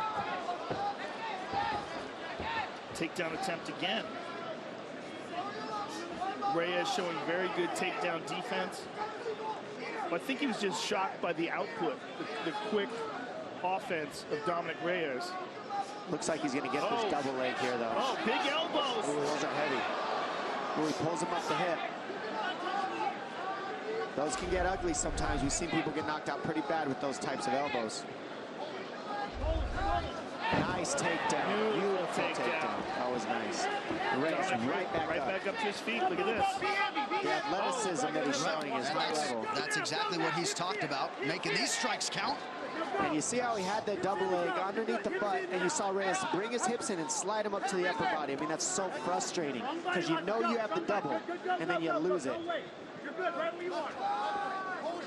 Very impressed with Reyes' takedown defense, his ability to scramble back up to his feet, and his ability to land hard, damaging strikes in the clinch. Reyes' longest UFC fight coming in, 3 minutes, 39 seconds. Big left hands by Reyes. St. Preux in trouble, yeah. He is powerful. Dominic Reyes is flooding him with offense, reckless abandonment as hard as he can. And right now, OSP is square, not knowing what to do with it. And his head straight up in the air. And Reyes not forcing the finish here, exercising some patience. St. Preux is hurt. He's on wobbly legs still. Oh, that was beautiful. I mean, he's being tricky too, Reyes. He knows St. Preux's waiting for something, so he's putting 2 moves together to offset OSP. in Reyes. 1 minute to go here, round one. He is letting him off the hook, though. I think he's being patient because OSP is dangerous. And you got to remember, when guys are up against the fence, that's like putting, you know, locking somebody in a corner. That's when they're the most dangerous. And with the power that OSP has, you got to be cautious. Oh. Domination on the feet from Reyes. Right hook over the top. Oh, and there OSP fires back. Oh, goodness. He's mixing it up so well. And the power that you're hearing, I mean, when those shots are blocked, they're loud. Beautiful leg kick. Really buckled the leg of OSP there. You're just using so many different strikes and keeping OSP thinking nonstop. St. Preux put on a poker face, but that low kick did not feel good. That can't feel good either. You see him going low to the leg and then high, and then St. Preux's like, hold on a second. St. Preux may make it out of the round. Looks very awkward here. He's just trying to figure it out. Reyes coming with non-stop offense. So Reyes will see a second round for the first time in his UFC run.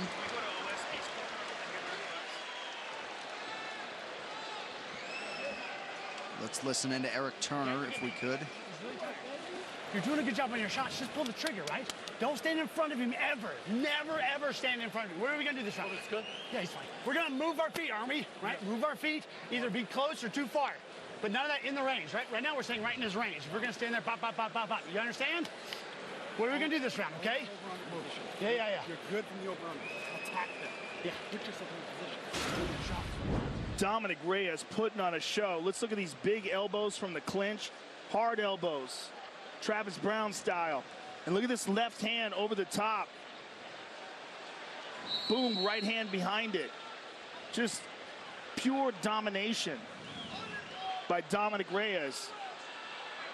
Caught him with the end of the toes with that. Look at all those shots. And how tough is OSP, though, honestly. Well, that's been a staple of St. Preux's career, that he's been a hard man to break. This is a guy who's headlined for the UFC 5 times. So durable, so strong, always active. OSP is no joke. And interesting that he goes back to orthodox stance. I wonder why he feels more comfortable there. Well, that's his natural stance, and I think that Dominic Reyes is so efficient that he needs to be comfortable with his defense in that defensive stance. Remember, when you switch stance, you have one stance and you have better defense. I think OSP's defense is better conventional. That's interesting because certainly his most potent weapon standing up is either his left hook or his left kick. And that's offense. Air Asia. Now everyone can fly. Look for Reyes to fire more left hands in this round.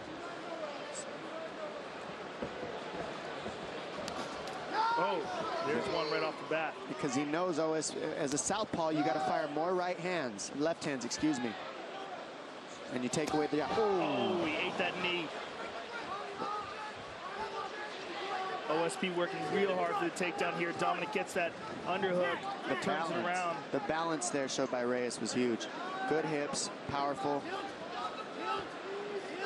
Nice clean knee up the middle as well. And it was a nice shot by OSP as well. Can't take anything away from it. Good timing, good shot. Reyes, just good reactions.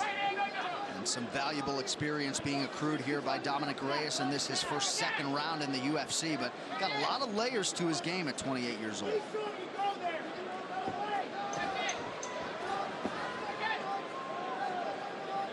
Now this is where guys can be punched in the face non-stop. It takes away the body lock because you can't squeeze if you're getting socked in the face right here. These guys are just squeezing each other, not punching in the break here.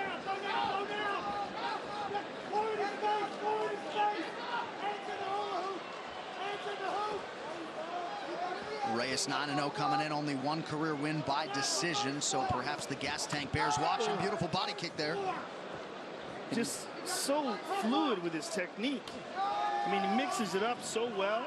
He doesn't go to the well too many times with any one thing. Just very diverse in his tactics.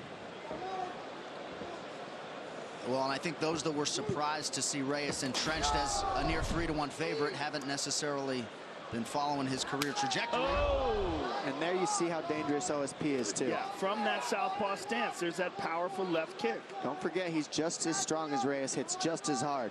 Just right now, Reyes is putting together the trickery with the offense a little bit better than OSP so far.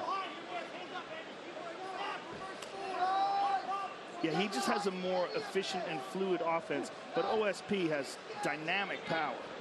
And explosiveness. I mean, Reyes is more of a fluidity to his style. He throws 2 punches, ending with a kick. OSP explodes with power and precision from the outside, and he's also tricky too, but right now Reyes is putting combinations together to offset OSP. Significant strikes landed, 74 for Reyes, 12 for St. Preux. And we see Reyes slow down a lot, though, in the second round, and that's going to be a read as the fights move on for him. That's a very good point, because he opened up like a house on fire. Close your fingers. But that's the adjustments with new guys in these divisions. You got to see round by round versus each style what happens to their cardio, what happens to their movements, what happens to their defense and their offense. And right now, both these gentlemen are showing up for us. Also, he's a big 205.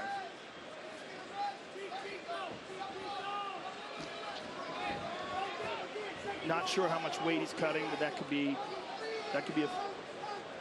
Not sure where that cut came on OSP's head. When did that happen? What's interesting is you're seeing Reyes stuff shots by just moving. He's not necessarily having even to get in the wrestling scrambles because he's just turning the corner at the right time. There's that left kick to the body again. Look at the takedown defense of Dominic Reyes. St. Preux telegraphed that right hand. Good left to the body by St. Preux. And Reyes returned it. These guys are very evenly matched.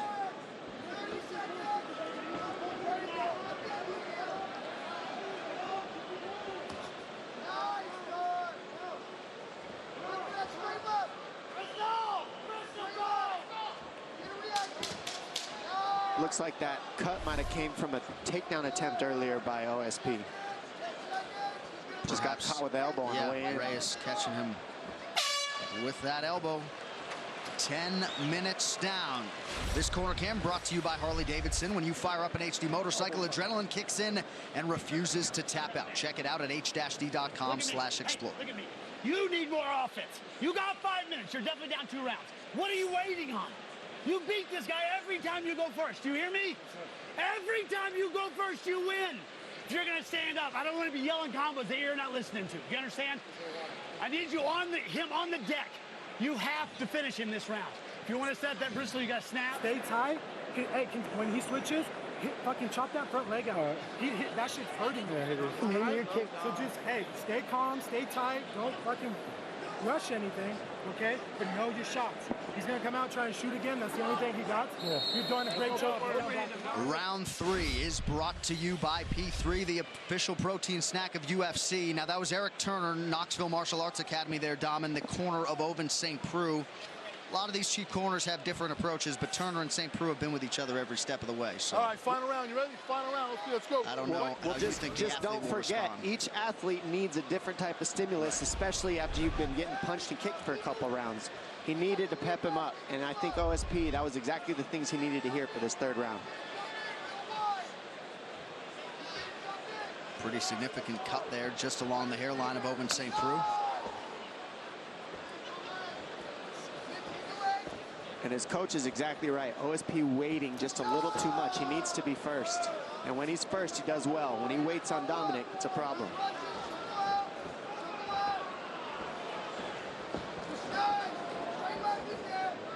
St. Preux continuing to advance.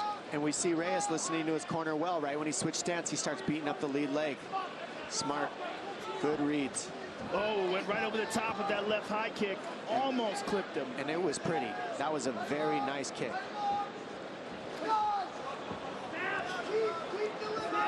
OSP's got to ramp up the volume, though. I mean, he's absolutely down in this fight.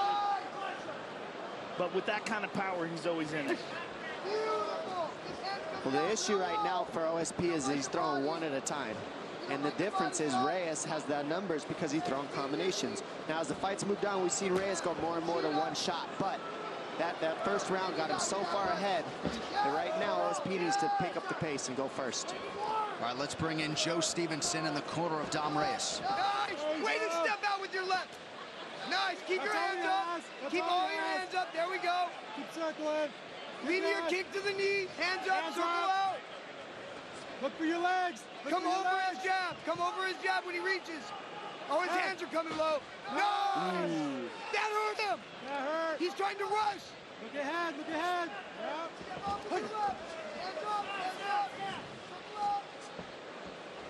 3 minutes to decide this one. Co-main event coming up next. Good left hand over the top by OSP. Still one at a time. Yep. Need combinations if you're going to trick him. There it is. Ooh, that was a nice uppercut moving backwards by Dominic. Good left high.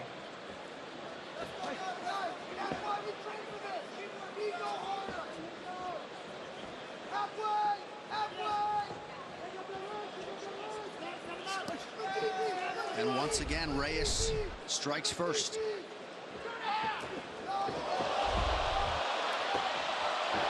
St. Preux rushes forward. Reyes able to stay upright. The balance of Reyes is just very, very good. Should have been taken down there. Really should have. One thing that you really nailed, though, Dom, is that his volume decreases significantly after the first round. Now, whether that's he comes out too fast in the first round and he needs to pace himself more, or whether it's an endurance issue. I'm pretty sure it's being undefeated, relatively green, and that was a first round adrenaline dump looking round to me. But he still looked very good. And the fact that even after an adrenaline dump like that, he's still in it, going with the OSP is impressive, but he does need to fix that gap. You're right, Joe. Understands that this is the biggest fight of his career. Yep. It's a big, and he came out feeling good, looking great, well prepared, but he's absolutely slowing down a bit. But what makes it impressive is he's still listening to his corners. Look, every time OSP switches, he kicks. He's listening. He's very intelligent, very smart, but he is tired. So his brain's still working for him. He's still listening, and that means that he's got the experience he needs. And you can fill that gap in the cardio as the fights move on. But right now, OSP's coming hard. Yeah, St. Preux starting to find his range with that left hand. Kicked high effectively as well. Man, Reyes with that beautiful left leg kick. Beautiful elbow. And those leg kicks are eating up OSP. Look, he went back to conventional again because he's limping a little on that right leg. And that elbow, I think, opened up another significant cut. And now he went to the inside thigh. Oh, man, he's bleeding like a stuck pig now. That's nasty. Well, that elbow is just so pretty that he threw. It was a good counter. But being credit to OSP for never stopping, moving forward, looking for that knockout, trying to find the opening. Well, he didn't quit at all, not even for a second, especially in this third round. But Reyes showing he's slick. He's not easy to take out. He's got good defense too, but does. Big kick goes high. Well, that was what was interesting about this matchup in the first place. We knew OSP has no quit in him. Yes. So we knew this young, undefeated prospect is going to get tested, and so far, flying colors. And these will certainly be valuable minutes for Reyes as he moves forward and moves up this light heavyweight ladder. And this does not bring down OSP's stock, in my opinion. I mean, he's looked so good in this fight. He's coming. It's over. He walked away. That's it. If St. Preux doesn't get up. What is going on here? It's not over. What is going on here? It's not over. What is going on here? So St. Preux gets back to his feet, and thereby it will go to the judges' scorecards. If he was unable to do so, it would have been a TKO at the end of round 3. That's ridiculous. That was the end of the fight. I don't understand that. What just happened? Wow, there was never a horn and there was never a whistle. So why did they stop? Dan Mergliata was saying you got to get up, but he was walking away. Dominic Reyes was walking away like it was a knockout. Well, I did hear a horn. Looks like it is. Truck's telling me there wasn't a horn. I thought I heard a horn. I thought it was a knockout. Me too. I thought they should have stopped horn. the fight. He was laying back on his back, not defending himself, eyes straight up in the sky. Dominic Reyes walked away as if it was a knockout. It seemed like one to me. I'm confused. I mean, I guess Dan Mergliata wanted to call it himself, and since he didn't, he said, you got to get up. Let's see this again. replay is brought to you by Nemiroff, bold character since 1872. Look at this. Boom! This is early on. Reyes with the left hand over the top. This is first round action. And here's some nasty leg kicks. Inside leg kick by Dominic Reyes. Here's a nice knee. Trying to stop the takedown. That is the first elbow that landed that caused the cut. There's another nice inside leg kick. Now here, boom, left hand. Now watch, now let's listen to this. Because look, he walks away like this fight's over. Oh, such You can't be saved by the horn, right? But it seemed like Dan Murgliata came in and saved St. Preux. Either way, Dominic Reyes, the likely winner tonight. The official decision brought to you by Metro PCS. Now Metro by T-Mobile. Discover the smarter way to get unlimited and see what's new on October 8th. All right, Bruce Buffer now with that decision. Ladies and gentlemen, after 3 rounds, we go to the judges' scorecards for decision. All 3 judges score this contest 30-27 for the winner by unanimous decision, Dominic the Devastator Reyes.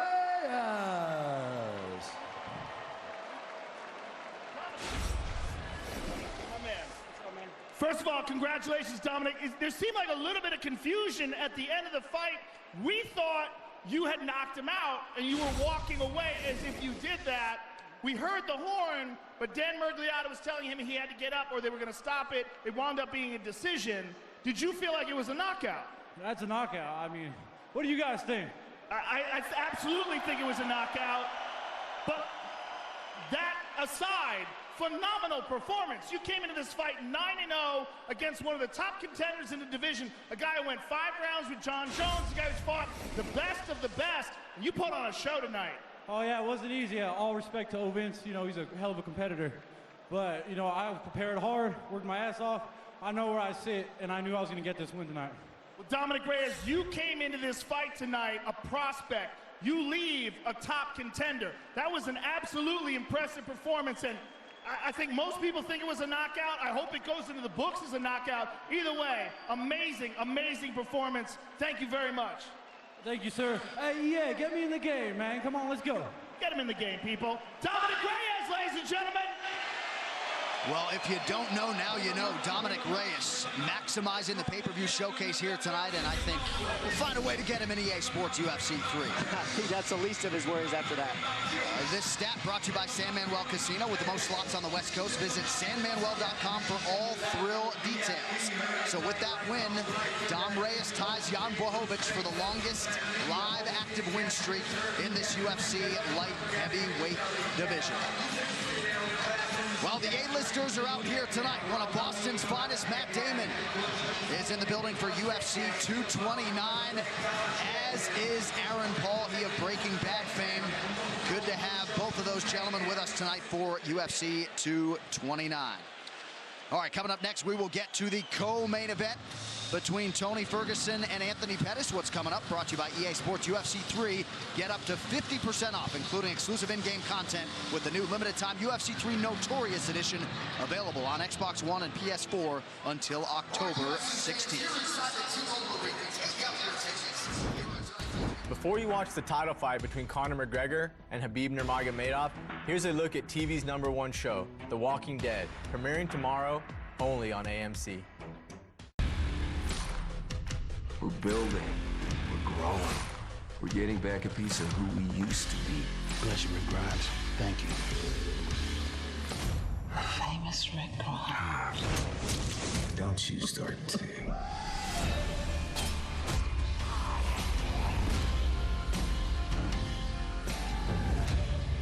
We're making a new beginning.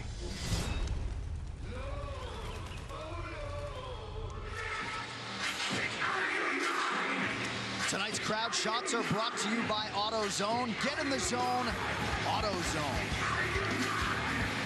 All right, just moments away from our co-main event. These fighter rankings are brought to you by EA Sports UFC 3. Get up to 50% off, including exclusive in-game content with the new limited-time UFC 3 Notorious Edition, available on Xbox One and PS4 until October 16th. Joe Rogan, as usual, an absolute murderer's row at 155 pounds. Man, where do you begin with this division? Listen, one of the things that I like about this fight so much is that Tony Ferguson didn't really lose that interim title. He got injured, you know, and he has his chance again to reach contender status, but look at this division. Dustin Poirier, who's looked outstanding. Eddie Alvarez is always a murderer. Anthony Pettis and Tony Ferguson, we're going to get to see that fight now. Conor McGregor's going to fight Khabib Nurmagomedov next. Oh, we're in heaven, baby.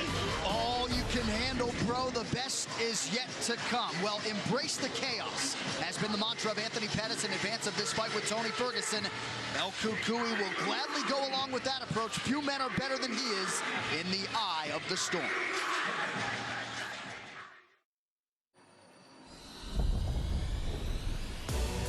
Taking this fight does show my championship mentality. I call it mental toughness. Midwest tough, West Coast savvy. Got the best of both worlds. A big win tonight is huge for my career. It's going to put me right back in line for a title shot. I got to go out there and not only beat this guy, I got to make it impressive. Anthony Pettis versus Tony Ferguson is a very intriguing fight. Both men are at the top of the heap in the lightweight division. Anthony Pettis has a unique combination of traditional martial arts skills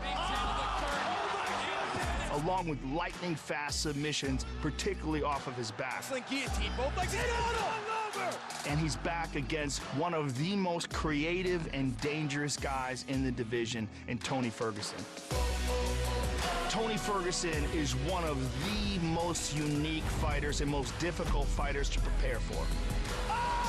He has fantastic striking. He has very unorthodox submissions. His movement is very creative inside the octagon. He mixes things up, and he's able to do whatever he wants whenever he wants to do it. Tony Ferguson, winner by submission. He's a very creative fighter, and it's one of the things that makes him so difficult to prepare for. Anthony Pettis never fought a dude like me. And Anthony Pettis is no different than any opponent I've ever seen. You got your hands full, kid. I think the biggest hole in Tony's game is that no one's ever tested him in the chaos. Everybody tries to shy away from the chaos. I'm gonna welcome it, I'm gonna accept it, and I'm gonna shine. Too powerful for Pettis. He knows this. Once I get a hold of you, you're not leaving. And I want you to beg somebody to take you out of that octagon. It's gonna be a big mistake if he tries to strike with me. I send him back to the hospital and keep that knee fixed again. Tony Ferguson is just another guy in my way for my title shot.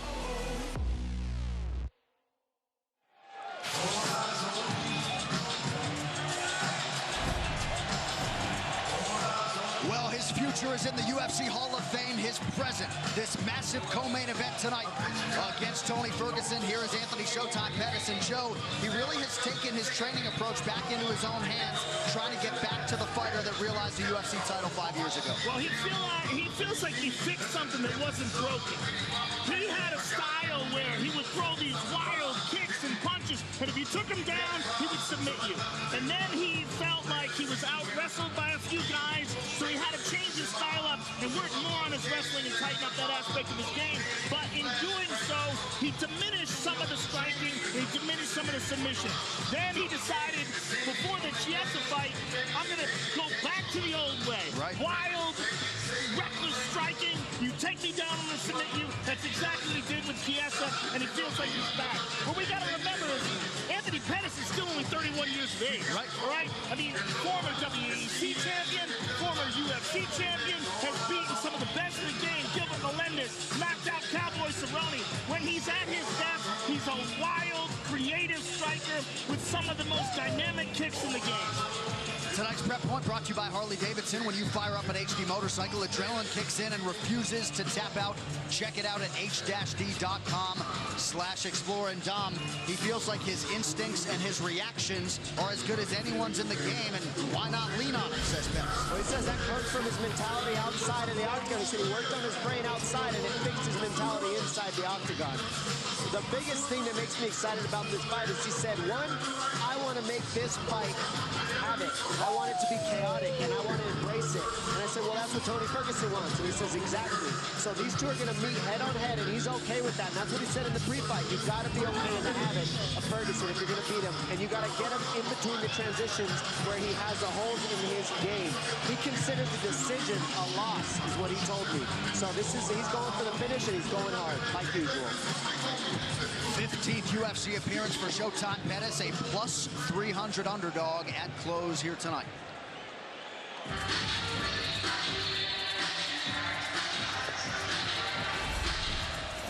And time now to welcome back a man with one of the best lightweight resumes in UFC history. The first and as yet only man to put together a 10-fight winning streak at 155 pounds. Khabib has won 10 in a row. A couple of those were catchweight fights.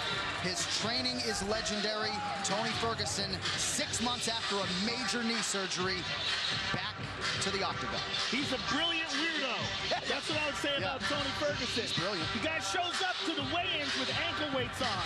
I mean, I don't even understand what he's doing there. Yeah. But that's Tony Ferguson. He marches to the beat of his own beatbox inside of his brain. He builds his own gym. He sets up training camp in Big Bear. He does all the construction himself. Yeah. He lays out the mats. He hangs up all the bars, all the different things he's going to work out with. And he's got the best Darce choke in the game. Catches it from everywhere. Brilliantly creative on the ground. Brilliantly creative standing up. He's a very, very interesting guy. What you said about Big Bear attests to the fact that he prepares cardio, strength and conditioning to the max. He believes, I already know how to fight. I'm going to do the technique. That's the easy part. The one and only thing I can control is whether I get tired or not. So I simply won't ever get tired. And therefore, my technique will always be there because that's what I do. I fight. That's what's in my blood. That's how I train. My reactions will be there if I don't get tired. But if I get tired, it doesn't matter. Conditioning can make a coward of us all. He lives by that. Yeah. And he focuses on it. And then in there, he shines because he knows there's nothing he can do that's going to stop him other than you putting his lights out. He hasn't had a sip of alcohol since February. He feels like that has him in the best shape of his life. And you're right, Dom, that ability to push himself and push himself past his limits is what he believes sets him apart. You might be looking at the most exciting fighter pound for pound in mixed martial arts today. All right, this Tale of the Tape brought to you by Modelo Especial, brewed with a fighting spirit since 1925. Ferguson, 34 years old. Incredibly, Anthony Showtime Pettis still just 31. Ferguson, the slightly taller man, he will have a 4-inch edge in reach. All right, now to get you started for the co-main event, here is Bruce Buffy. Ladies and gentlemen, this is the co-main event of the evening. Sponsored by Motel 6. When you're ready to tap out, book online at motel6.com. We'll leave the light on for you. And Nemerov, bold character since 1972. And now, this fight is 3 rounds in the UFC lightweight division. Introducing first, fighting out of the blue corner, a mixed martial artist holding a professional record. 21 wins, 7 losses. He stands 5 feet 10 inches tall, weighing in at 156 pounds. Fighting out of Milwaukee, Wisconsin, presenting the former WEC lightweight champion and the former UFC lightweight champion, presenting the number 8 ranked lightweight contender in the world, Anthony Showtime Pettis. And now introducing his opponent, fighting out of the red corner, a freestyle fighter holding a professional record, 24 wins, 3 losses. He stands 5 feet 11 inches tall, weighing in at 155 pounds. Fighting out of Orange County, California, presenting the former interim UFC lightweight champion and the number 2 ranked lightweight contender in the world, Tony El Cucuy Ferguson. And when the action begins, our referee in charge, Jason Herzog. Jason Herzog, our referee. Brittany Palmer, thank you very much. Ready to go here, round 1 of 3 in this co-main event, to be followed by Khabib Nurmagomedov and Conor McGregor. Tony Ferguson back on that UFC canvas for the first time in about a year, taking on Showtime Pettis. Tonight's Fight Clock brought to you by Modelo Especial, brewed with a fighting spirit since 1925.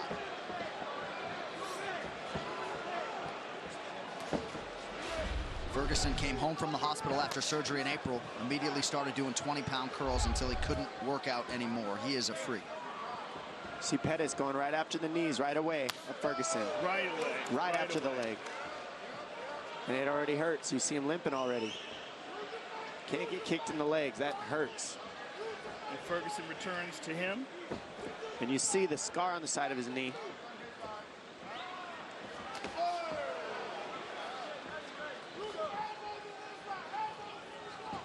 Pettis going right after that lead leg. Yeah, it seems like Ferguson's limping a little bit on that leg. It looks like it hurts. He just got kicked in it very hard. Well, you got to realize when you're talking about 6 months from a catastrophic knee surgery like that, I mean, completely detached from the bone, massive scar, you got to wonder if it's 100%. It's only been 6 months? Yeah, April. Injury was April 1st. Well, Dom, you're a guy who's come back from multiple surgeries.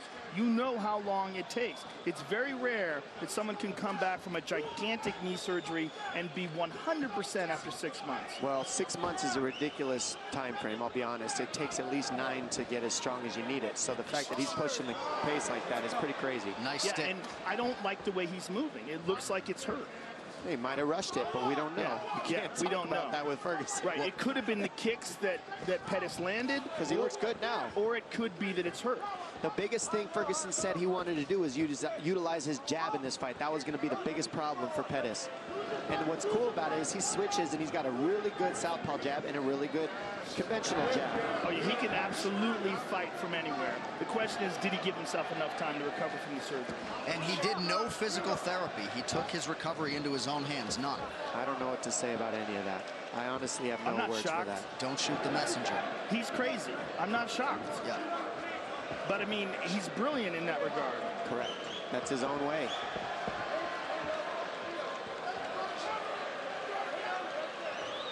The Pettis camp felt like they picked up a lot of things on tape of Ferguson being a hittable guy. Tony said, watch all the film you want. I'll pick him apart on the feet. So we have hit the midpoint of round 1. Blocked it all, though. Yeah, nothing landed. Well, he spends a lot of time working on a Wing Chun dummy. He does that. Yeah. I mean, he does a lot of really unorthodox stuff in terms of mixed martial arts. Your friend Eddie Bravo talks about him training for 6 hours straight. I mean, it's absurd. Well, Eddie's trained with a lot of guys. He said he's never seen anyone with the kind of endurance that Tony has. I know you hit that elliptical for 2 hours the other day. I mean, his pressure is crazy. The pressure that he's putting on Pettis right now is silly. This is exhausting to move the way Pettis has to, and he's guessing too, because look how Ferguson moves his head, switches combination, switches, always giving you a different look, and always pressuring you, and he's not chasing. He's heading off Pettis. Yeah, tremendous pressure, and whatever we thought was going on with his leg earlier might have just been, ooh, and there's another hard leg kick to that leg. But he looks fine. Yeah, nice counter right from Ferguson. And he's using it a lot. Inside leg kick with that leg, he's landed several to Pettis' left leg. Tremendous pressure, though. Look at him. Pettis doing a good job seeing everything. The only thing that worries me is moving back this much is exhausting if you're Pettis. That pressure is just ridiculous. And he's got to clinch him or do something to deal with the pressure. Go to the body of Ferguson, fake a shot, throw uppercut, throw knees, something. Because right now Ferguson is just on it. All over him.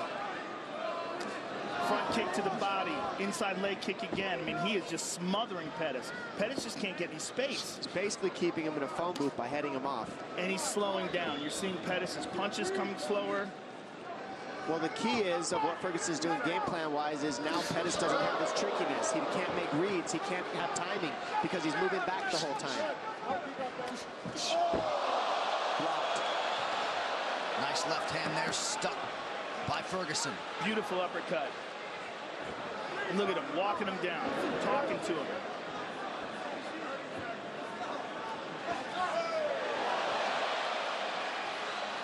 Beautiful jab there by Ferguson, former two-time All-American wrestler at Grand Valley State University as a wrestler. Again, inside leg kick twice. And just does not get tired. It's one of the craziest things about this guy. I think, sorry, Joe, go ahead. Just as mentally tough as it comes, and he draws such strength from that. Couple big right hands from Ferguson. Pettis shakes him off, but a strong close to round 1 for El Cucuy. What a round. Good, breathe. Okay. Good round. Here's what I need you to do, though, okay? Breathe. Get some water in you, okay? Drink. There you go. Big mouth. All right, so listen to me. Keep hitting over his kicks, okay? Every time he kicks, he's wide open. Quick punch combo, kick at the end of it. You're doing great. Keep your hands high, though. Parry. I like your swagger. I like the mentality. Don't aim so high. It right there. That's my. There you go. Don't aim so high every time you hit me. Don't aim so high every time. Don't let him, all right? Composure. Give me a smile. Give me a smile. There you go. Survival mode already. You took his heart. Put the press on him. Head movement. Follow through. Head movement, the final thing in terms of the messaging from the Ferguson corner. Round 2 here.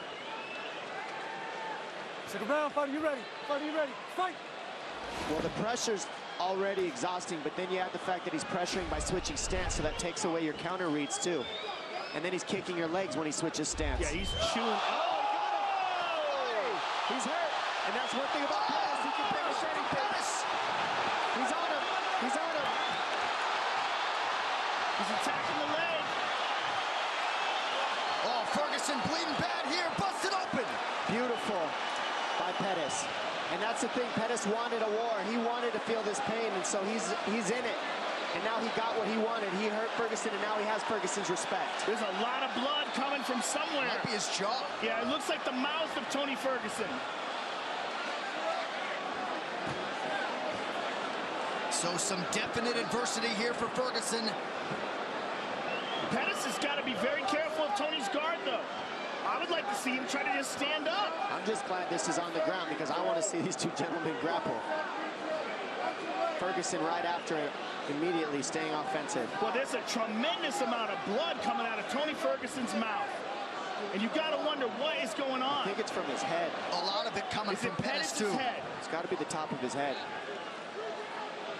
Or is he, I don't know, I can't tell. It might be from both gentlemen. Yeah, they're both cut to Pettis pieces. loses. Oh, yeah. Pettis is losing a ton of from blood an elbow from Ferguson. This fight as advertised so far. This is what they wanted, and this is what we get. Jason Herzog's going to check that cut of Anthony Pettis. I think it was on the ground that he landed that. I think he threw it in the guard and landed it on Anthony in the guard. This can't be that bad that they have to stop this. No, well, right. It's not above the eye, so they won't stop it because it's not above the eye. Oh, it's in the hairline. It's a giant cut on the right side of his head. I need another rag for his eyes. Please, a rag. How are we doing? He's good. He's fine. Okay, one moment. I need a rag. Scoot over. Herzog now calling for a rag to clear Tony's eyes. Good reffing by Jason Herzog. Jason Herzog, one of the best in the business. This is a fight. We are the only 3 gentlemen sitting in the T-Mobile Arena right now. Oh my goodness, it's getting wild. I'm just thankful for this fight right here, right now. I mean, how's this as an appetizer for Khabib and Conor? 3 minutes to go in this second of a possible 3 rounds.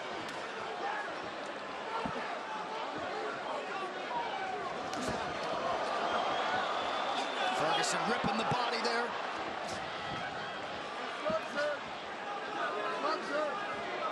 Ferguson seems to have fully recovered.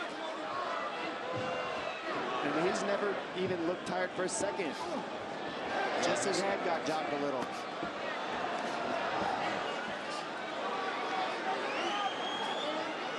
Watch Pettis look for an overhand right. It's there all night. Pettis flat against the cage here.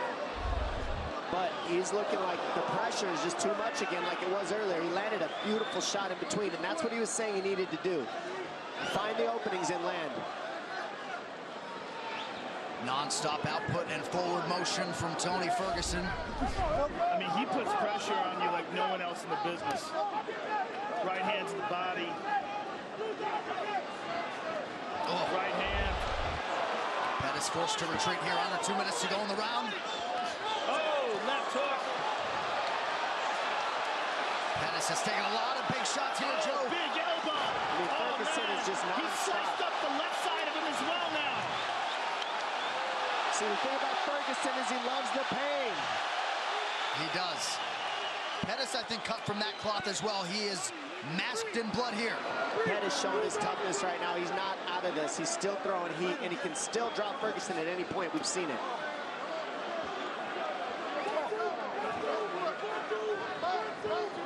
Oh, beautiful. Grab the hand, slip over the top with an elbow.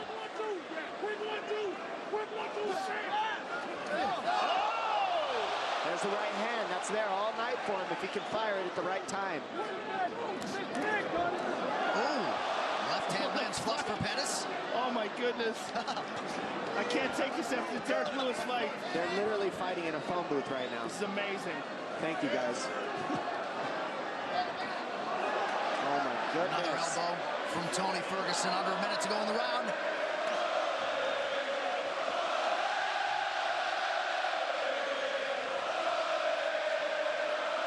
These guys are just exchanging in the corners. Oh, that cut on Anthony Pettis is something else. Nice elbows by Ferguson. He mixes it up so well, and he doesn't stop being offensive. No such thing as breathing room when you're fighting Tony Ferguson.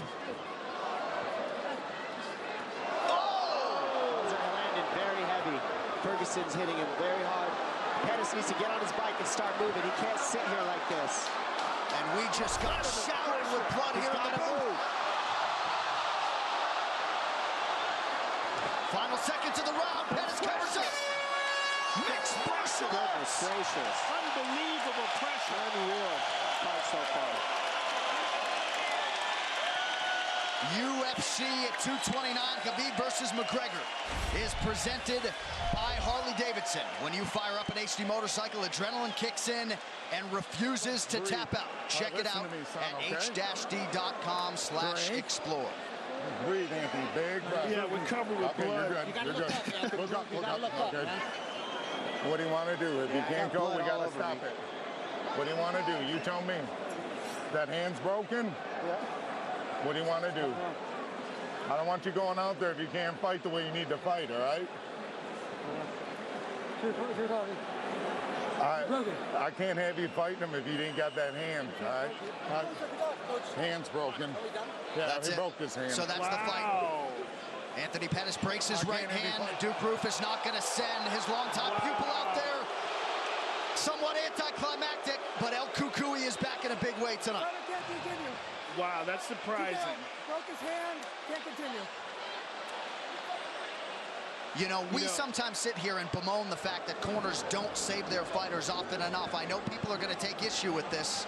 Any thoughts, Joe, in the immediate aftermath of that decision? No one knows Anthony Pettis better than Duke Roufus. If Duke Roufus thinks it's a good idea to stop the fight, there's no way anyone should disagree with that. He knows what should be done and what shouldn't be done. It's one of his biggest weapons. If he broke his hand, and it seemed like he didn't want to continue either. Yeah. He didn't want to fight this monster with one hand. Right. You know, it's a good move because Tony Ferguson probably would have just beat the snot out of him. And how about the outpouring of emotion from Tony Ferguson? We tried to set it up as best we could, but what the last 6 months have held for this absolute warrior of a human being to come back and produce the way he did tonight is truly the stuff of legends. His UFC record lightweight winning streak is now 11. And for Anthony Showtime Pettis, his stock rises in defeat here tonight. This replay brought to you by Nemiroff, bold character since 1872. You can't be anything but thankful for these gentlemen for a fight like that. Incredible. And here we go. Insane. The big right hand lands. He throws an inside kick, and Pettis just hits him with a huge right hand and just puts him down. Then here you see he's cut, and he's finally just like, yes, this is what I wanted. Havoc. And he gets it. Ferguson cuts him over his left eye. Elbows, grabbing the hands the whole time. Non-stop punches, trading. These guys are fighting in a phone booth, bleeding all over each other, bleeding all over us. Reckless abandonment. Bodies were put on the shelf, and they just didn't care. And Ferguson looking back at Pettis. Got you. Got you. You're done. I see you. Well, we build him as arguably the most exciting fighter in mixed martial arts at present. And Tony Ferguson certainly lived by those words yet again here tonight. The official decision brought to you by Metro PCS, now Metro by T-Mobile. Discover the smarter way to get unlimited and see what's new on October 8th. Bruce Buffer now with that decision. Ladies and gentlemen, at the end of round 2, Anthony Pettis' corner has called a stop to this fight, declaring the winner by TKO, Tony El Cucuy Ferguson. 805-231, I love you, baby. XTA, home team. Christina, I fucking love you, baby. Come on, Anthony, love you. I'm here with the winner, Tony Ferguson. First of all, Tony, welcome back, and thank you for an amazing performance. That was incredible. What a wild fight for as long as it lasted. Where you at, McNuggets, you fucking piece of shit? I'm gonna kick your ass. If fucking Khabib don't do it, I will. Son of a bitch, I'll give you a proper ass whooping any day. Let's get back to the Pettis fight, because that was a wild fight, man. First of all, what a quick turnaround from your knee surgery to come back. Was there any concern at all that you would rush this? No, man, no. Now, you fought one of the best strikers in the division, walked him down, but you did get clipped at one point in the fight. How bad were you hurt? I had fucking fun in there. There wasn't nobody was gonna take this fucking time from me. I went in there and act like it was sparring. I missed this shit for 1 year. You fucking fans are fucking amazing. I love you. I'm not gonna talk no more. I'm done. Thank you, Joe. Thank you, UFC. I'm fucking back. Thank you, Tony. Tony Ferguson, ladies and gentlemen. Tony Ferguson back in a big way tonight. That post-fight interview brought to you by EA Sports UFC 3. Get up to 50% off, including exclusive in-game content with the new limited-time UFC 3 Notorious Edition, available on Xbox One and PS4 until October 16th. Joe Rogan. All right, first of all, Anthony, thank you for a wild fight for as long as it lasted, and it looked like you were having a great time out there. Hell yeah, I had a fucking great time. I'll do it again. I broke my fucking hand. The one I hit him with, broke my fucking hand, man. So I tried to put him away. It started hurting when I was throwing it, so I lost a big weapon in there, but no fucking excuses. Tony's a fucking tough Mexican, bro. Thanks for the fight.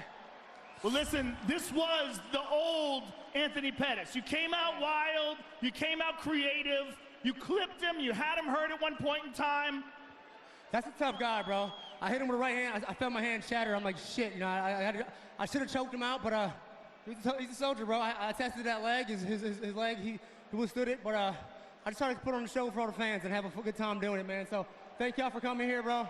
Had a great fucking time. Can't wait to do it again. Thank you, Anthony. Thank you for an amazing fight. Anthony Pettis, ladies and gentlemen. Gotta think some bonus money will be coming the way of Anthony Showtime Pettis and Tony Ferguson after what they produced here tonight for mixed martial arts fans around the world. Well, there he is. Let's go, the two-division champion, UFC light heavyweight and heavyweight king at present, our broadcast partner, Daniel Cormier. And how about the four-time major winner, Rory McIlroy, out to support Conor McGregor here tonight. Mr. Lomachenko in the building as well, one of the best pound-for-pound boxers in the world, taking in UFC 229 here tonight. That is the back of my shirt right now. So we are That's covered crazy. in blood, lathered in blood, and I don't mind it. I don't mind it. I don't know. It's all over my notes. It's because he was turning his head away, shying from the scene. Yeah, like, right. no, don't let me watch. What a fight. I am never washing this shirt. Never doing it. All right, straight ahead. The main event the world has been waiting for between Khabib Nurmagomedov and Conor McGregor. What's coming up? Brought to you by EA Sports UFC 3. Get up to 50% off, including exclusive in-game content with the new limited-time UFC 3 Notorious Edition, available on Xbox One and PS4 until October 16th. Well, as some of you may know, the movie Overlord is hitting theaters November 9th. Take a look. The most dangerous opponents are not the ones with the best moves.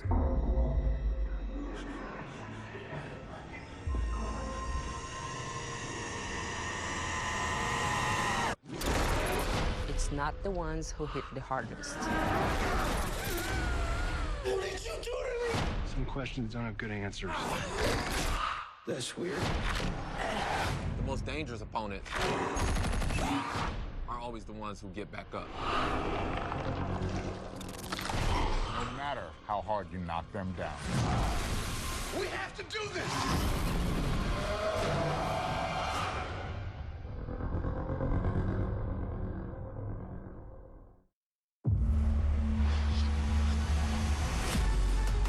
The Long View of History is a series of short stories, pieces of a puzzle that, assembled, help us understand it all. I get a phone call. He was hit by a train. What? This is the biggest fight of his life. Think about this. 3 guys just bought the UFC. We didn't know anything about promoting fights. When we finally got through and we owned it, I think we all looked at each other and said, oh my gosh, what do we do now? Donald Trump and Dana are an interesting match. They're aggressive guys who aren't afraid to take chances. We've had a very unique, interesting, cool relationship for a very long time. UFC 25 Years in Short, premiering only on UFC Fight Pass. UFC 25 Years in Short, 5 brand new episodes coming out shortly. Judgment Day, UFC on the Run, Seeking Refuge. Great Ice Age feature on Chuck Liddell. Of course, Matt Hughes' inspirational Road to Survival. And Combatant-in-Chief, President Donald Trump's history in combat sports.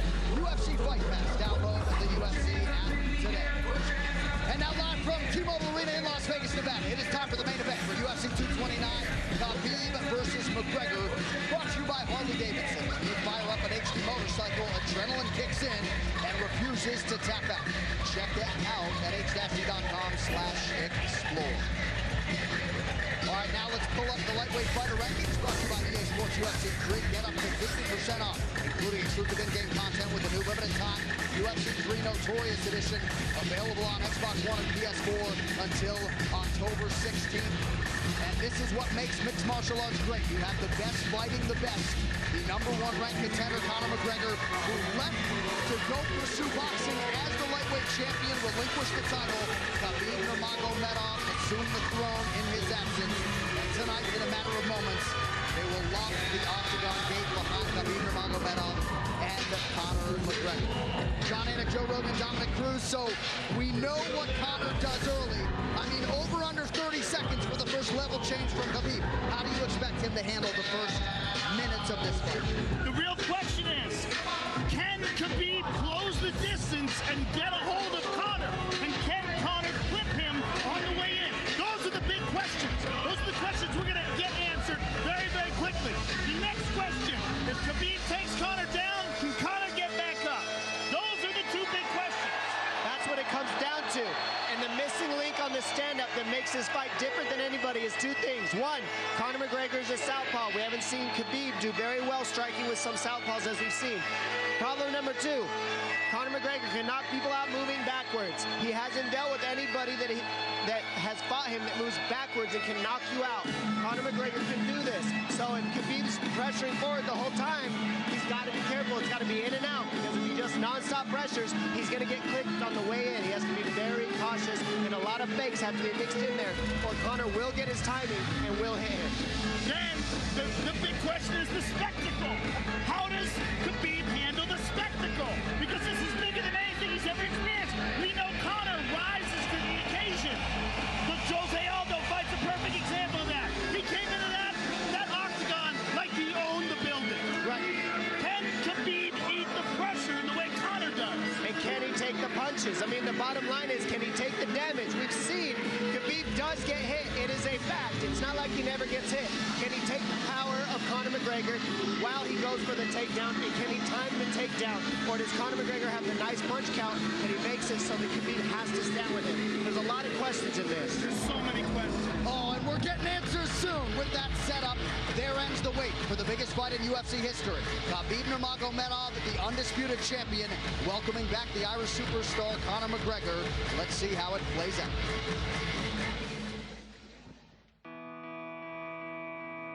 Khabib Nurmagomedov versus Conor McGregor is one of those fights where the moment it gets announced, you get goosebumps and you go, whoa, here we go. The reason that this fight is so big and the reason that people are so fired up about this fight, it's two of the best in the world in their prime, fighting when they should be fighting. This fight shows you the type of man that Conor McGregor is. He said, I want the toughest challenge available. I want the one that everybody says I can't win. In Khabib, you have a guy that is 26-0, undefeated. That's unreal. At 26 wins, guys tend to make mistakes. Khabib has never done that. This is the most intriguing stylistic matchups, and without a doubt, the biggest fight in the history of the lightweight division, and in my opinion, the biggest fight in the history of the UFC.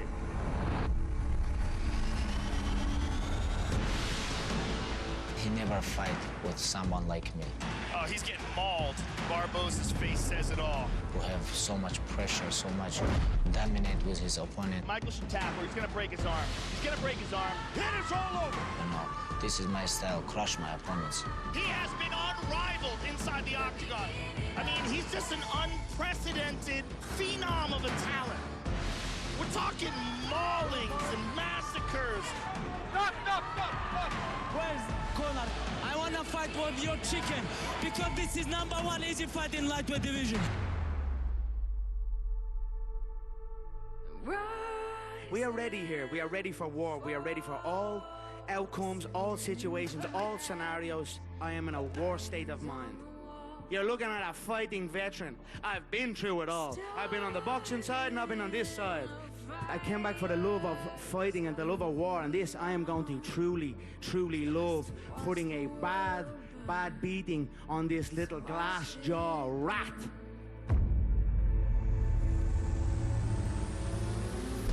Oh, he's hurt! Could he finish him here? Wow. My belt has been never taken from my waist, so they've got to build up these fake champions. But here I am, returned to take back my throne. I know he is afraid of a smack. And if you're afraid of a smack off me, a smack will feel like a double-barrel shotgun. Oh! He slapped him! Like that! What you gonna do if you no knock me out? You have to knock me out first or second round. What you gonna do? I'm gonna keep going. If you don't knock me out, it's gonna be a very long night to you. Trust me, mate. I'm ready for a long night. Now you're up on the real kid. You're with the real dogs now, brother, yeah? He's in over his head. I'm gonna pick him apart and bully him in there and absolutely maul him.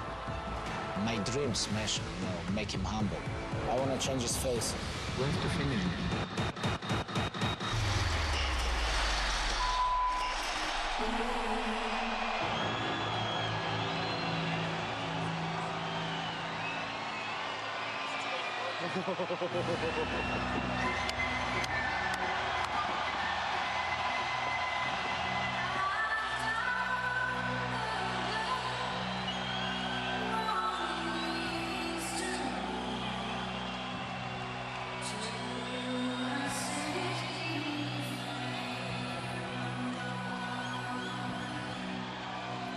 Yes, yes, yes.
When he left the game in 2016 and realized a $100 million payday in a boxing match with Floyd Mayweather, some suggested he would never return. But Joe, if you know the man, you know he cares deeply about mixed martial arts and his MMA legacy. And now the first UFC fighter to simultaneously hold 2 UFC titles is back to pick up where he left off. He loves this. When you have $100 million in the bank, you do this because you love this. He loves this, he loves being the champion, and he truly believes that he has the style to reclaim his throne.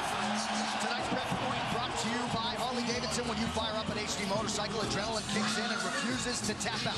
Check it out at h-d.com/explore. Because of his personality, because of his skill set, because of his spectacular success inside the octagon, it makes this so interesting. I mean, this is such a heated moment of anticipation.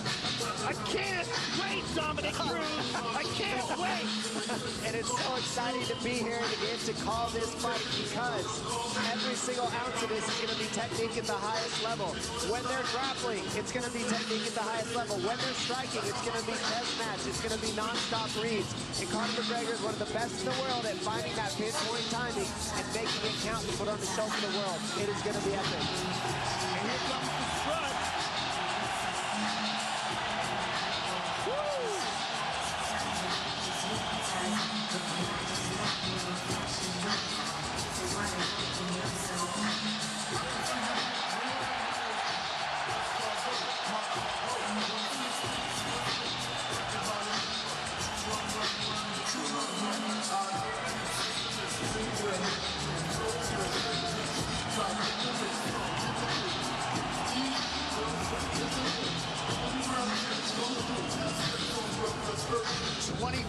Pro Mixed Martial Arts contest for Conor McGregor, 11th UFC appearance. He is 9-1, a 9-time UFC bonus winner in his 10 UFC fights, 18 career wins by knockout or TKO.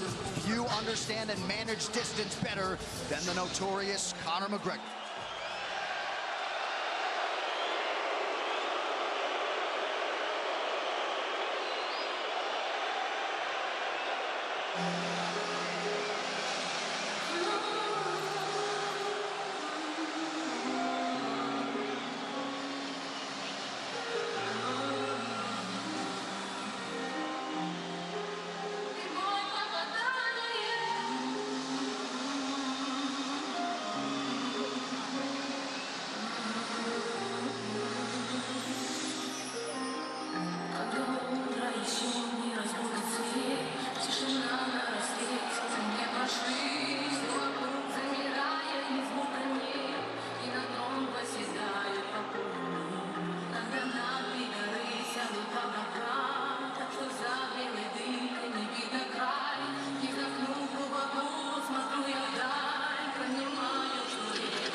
Have tried, 26 have failed to solve Khabib Nurmagomedov in a mixed martial arts setting.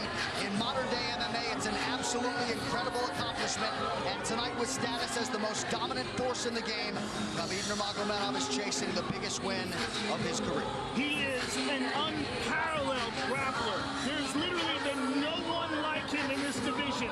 Mauls world-class fighters. And if you talk to people like Daniel Cormier, who shared the gym with him, he mauls world-class wrestlers on a regular basis.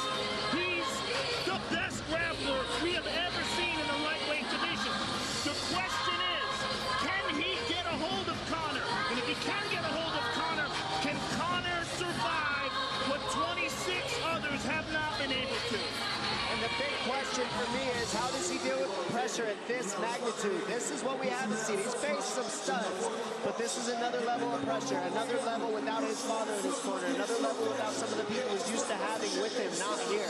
And on top of that, this is for contendership of the world. Literally, when you're fighting Conor McGregor, you're not fighting for your division. You're not fighting something little. This is for the world. This is for the #1 pound-for-pound spot. It is huge. And is Khabib Nurmagomedov good enough at grappling to get what he needs to as a one-dimensional fighter? That's what he showed up as. Nobody's ever tested him besides one dimension. Is he good enough to do that? Is he good enough to get down Conor McGregor? We're about to find out very soon. His record, 21 takedowns landed in a 15-minute fight, will likely stand the test of time.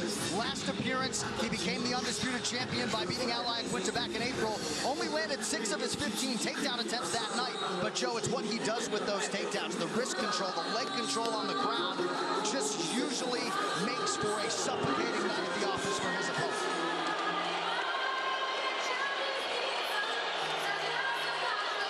I've never been more excited for a fight. I agree. Khabib Nurmagomedov, 26-0. He has never been knocked down in an MMA fight. Perhaps that chin will be tested like never before tonight by the left hand, the right hand, and everything else that Conor McGregor brings to the table as a striker. Khabib versus Conor. Here we are. This Tale of the Tape brought to you by Modelo Especial, brewed with a fighting spirit since 1925. Khabib Nurmagomedov just turned 30. Conor McGregor also 30 years old as of July 14th. Nurmagomedov 1 inch taller. McGregor will try to maximize a 4-inch advantage in reach. All right, now for the official introductions for our main event. Here is Bruce Buffer. Ladies and gentlemen, this is the main event of the evening.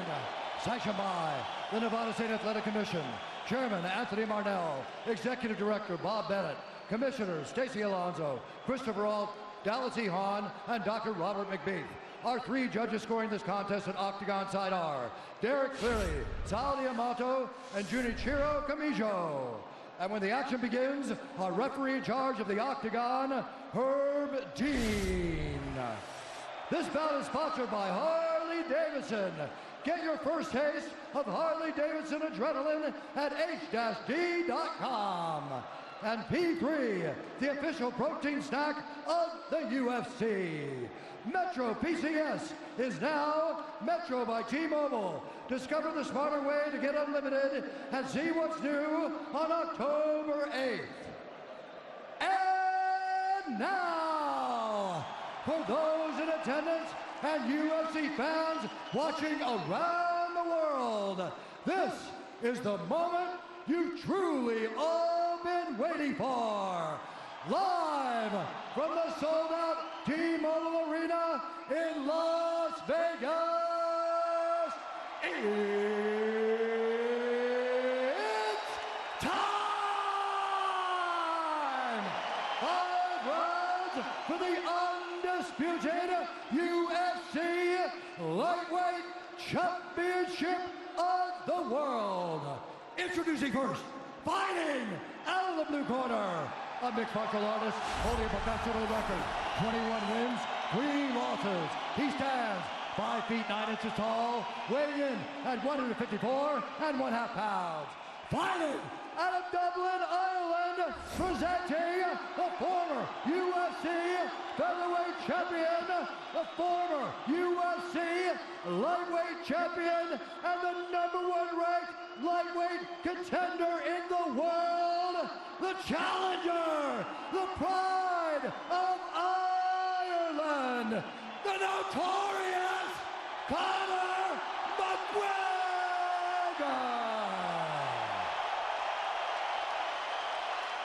And now introducing the champion, fighting out of the red corner, a mixed martial artist holding an undefeated professional record, 26 wins, no losses. He stands 5 feet 10 inches tall, weighing in at 155 pounds. Fighting out of Dagestan, Russia, presenting the reigning, defending, undisputed UFC lightweight champion of the world, Khabib, the Eagle, Nurmagomedov.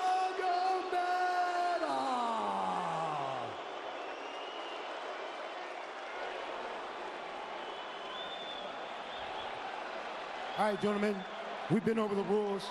Protect yourself at all times. Follow my instructions. We're going to keep this clean. Touch gloves now if you wish to. All right, let's do this.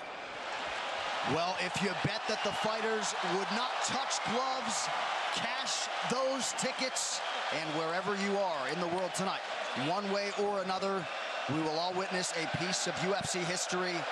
The King is back, looking to regain his throne.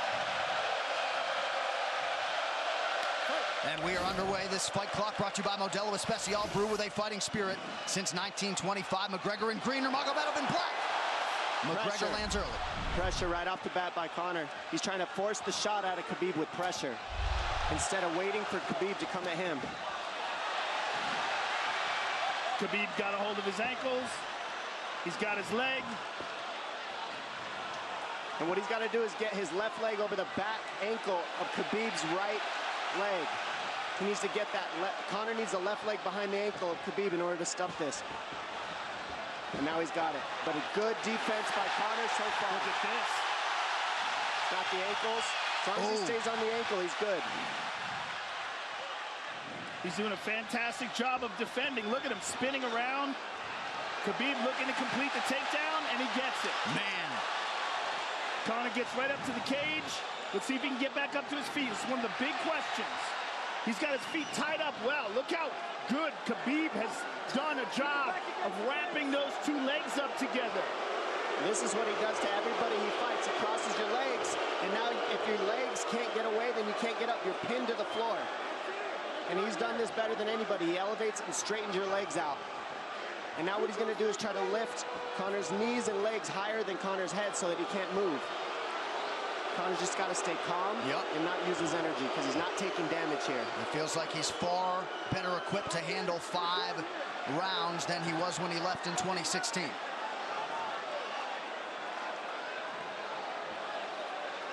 Khabib does such a good job of wrapping those legs up, extending them and wrapping them up so you can't get them out from under you. I've never seen anybody be able to straighten a leg out like that. The way he hangs and he almost knee bars you by collecting your heel up. It's just different how he holds you there. Most people can get away when you do that, but when Khabib grabs your legs, he just keeps them. Yeah, he's doing it again. Look at him pinch those legs together. He does it different, and they cross every single time. He crosses them over each other. He's just so good at squeezing. This is what you got to do to Conor early, though. If you're Khabib, you have to do this early. You can't try to give him all the rest he needs in the first couple rounds. That's when Conor's the most dangerous. Couple right hands have landed for Khabib. His first strikes of the fight. McGregor trying to control his breathing. Ate a big right hand there. And what Conor's doing is he's trying to dig underhooks and stay in a ball so there's no hooks. So Conor, see how he's got over the top of Khabib's head or his arms? He needs to get in between the arms and legs of Khabib if he's going to get up. He can't be on the outside of Khabib's arms here. Again, Khabib ties those legs up together. It's just tremendous how he does it. And it's something that you see him do against every single guy he fights. They know what he wants to do. They can't stop it. He's got a different type of pressure from here. I think he's just extremely strong as well. And now he's under the back of Conor, so that Conor can't get his hips underneath him. It's a lifetime of grappling. And you do have a referee in Herb Dean that is going to give Khabib every opportunity to work on the ground, especially when he has the legs trapped. Right now we're seeing Conor okay because he's not taking damage, so he's staying very calm so he doesn't waste his energy. But once he gets wore out from this grappling, then you're going to start seeing Khabib posture up and start landing the big punches. But he can't do it too soon because otherwise Conor will get away. He's got to play the squeeze game right now. Nice pass, straight to half guard. And now the pressure is just heavy here. You could tell he's extremely heavy. That left shoulder and the chin of Conor really makes it minimal for Conor to be able to get to a hip. He does a tremendous job, and he keeps you from being able to breathe. Pressure on the chest, and then the overwhelming sensation that he can continue to do this as long as he wants. And that is exhausting in and of itself. I love that he's just being patient, though. This is what you've got to do to Conor early. You can't be silly and try to pretend that you're going to give him space to stand up. You've got to smother him and try to take some of the wind out of his sails early so he's not so powerful. Take some of that pop away and then take some chances after that if you're Khabib. And Conor can't use too much explosive energy to try to get up without technique. If he does that, he knows he's going to burn himself out, and he knows if he can't stop Khabib, Khabib's going to be able to do this in the second, the third, the fourth, and then how long can he keep him away from him? Well, don't forget, Conor used literally no energy right now because he took no damage. He did get stuck on the floor, but he has no, so this second round he'll be fresh. Let's see what he does with it. Exactly the start that Khabib Nurmagomedov was looking for in round 1.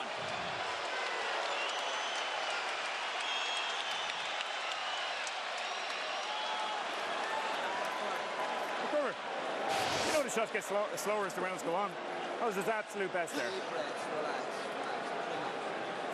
When he got behind the black lane, you chased him. So let's keep him behind the black line, let him come to you. Your left hand will be there.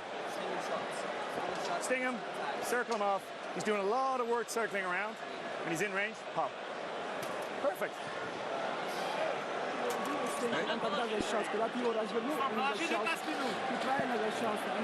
Yeah, you did everything good, everything good. How you feel it? How you feel so? Keep your chin down, keep your chin down. Okay? Keep your chin down, hands up. If you grab his leg, just push him against the cage and then take him down from there. Dom, any thoughts on that messaging there from Javier Mendez and crew? The Javier Mendez is okay, that's great, but they look a little frantic. I mean, that would make me feel crazy in there. Yeah, like, let's calm down a little guy, give him some real feedback. I don't know. Well, every mixed martial arts round begins on the feet. Let's see how it goes here early round 2. Conor knows he can land that left whenever he wants, so that's what he's waiting for. He's waiting for that counter. He's waiting to force Khabib to take a bad shot and then make him pay for it. That's what we're seeing here. McGregor fires the knee, appeared to just miss. Massive right from Nurmagomedov! And a knee from McGregor now! Nasty right hand. Wow! And that's the problem with takedowns, is they gain the respect of the striker. Your striking gets better if you force takedowns because you're thinking about the shot. And now the shot set up from the overhand. He goes back and forth, and that's what's made Nurmagomedov the best. That right hand. Wow! What an entry by Nurmagomedov, and now he has McGregor up against the fence. 4+ minutes with which to work. And this is what Khabib has done to everybody. If you stuff his wrestling, then he's going to punch you. Once you start getting punched, his wrestling opens back up. And that's why you need a threat of grappling and striking mixed together. But realistically, the sharpness goes to Conor in the striking, but the grappling is just so one-dimensional and so over. Like, he's just so working much an arm better. triangle here. He's got it up. He's on top of him, full mount. Good scramble by Conor, getting his guard back. Butterfly, not full guard. But Khabib's all over him here. And McGregor exploded there to try to escape, nothing doing. 90 seconds gone by here, round 2. And the moral victory of Khabib landing that big right hand. Oh, big ground and pound. And Khabib said he wanted to make Conor suffer. He also said he wanted to change his face. This is one of the scariest things I've ever heard a person say about a fight. Well, not unlike Tony Ferguson, Khabib can go all day.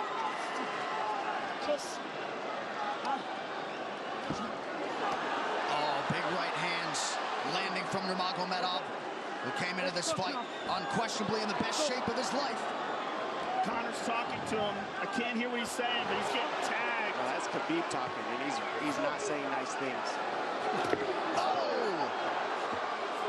Big elbow from Nurmagomedov did not appear to cut McGregor open. The power he generates from this ground and pound is just interesting. I don't understand, because you can hear it landing over and over. It's just ferocious. I mean, he's the best ground and pound artist in the sport. Oh! Conor's getting lit up.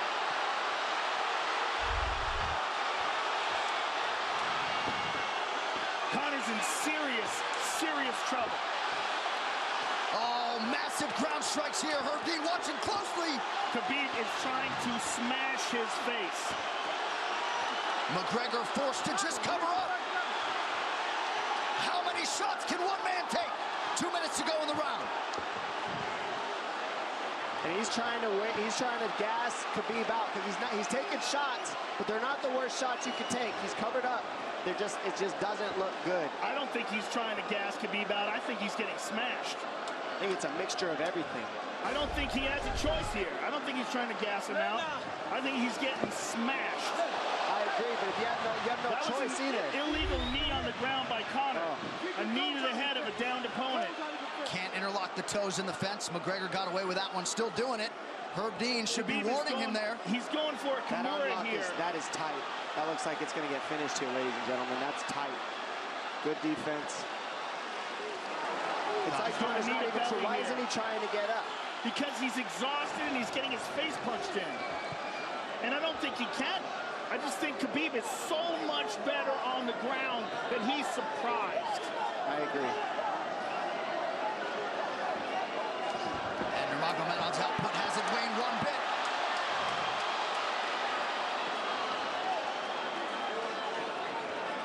Now remember, we're dealing with the old rules here, so Khabib has to wait until he's fully up to hit him with knees.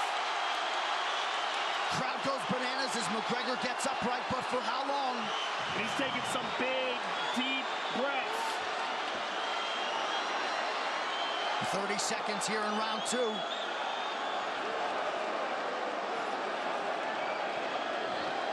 Khabib can keep this pace for 5. And I don't believe Conor has a stoppage win in the UFC after the second round. That is correct.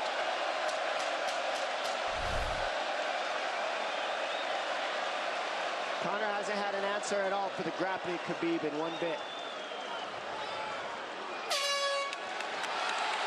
Nurmagomedov with a huge second round, likely a 10-8.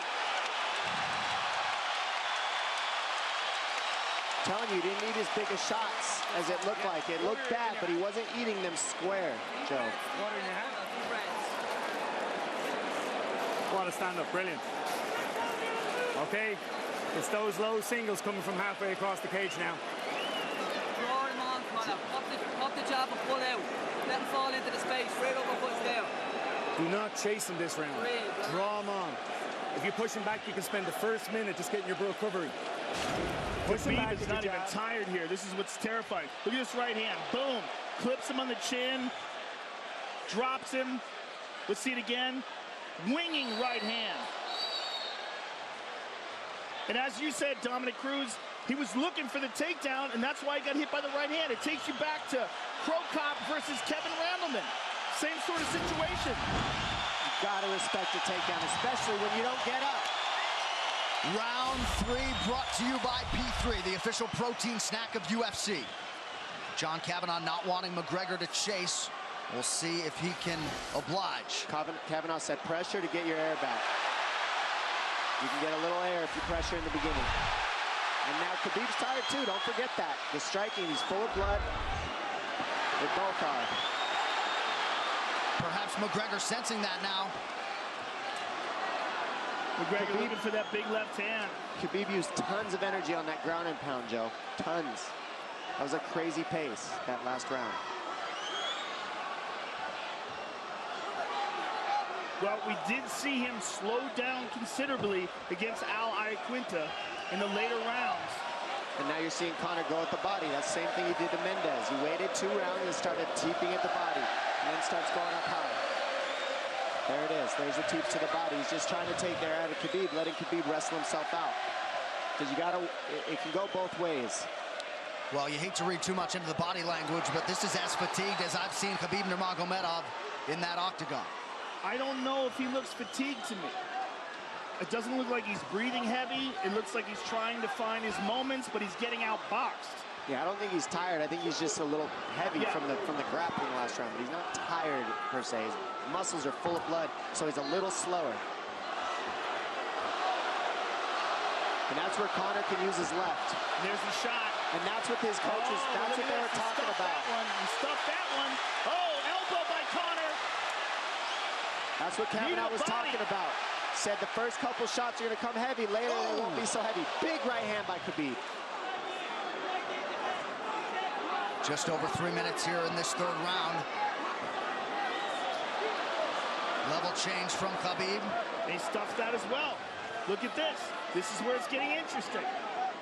Now, the real question is, how much endurance does Conor have now? How much has he worked on his conditioning?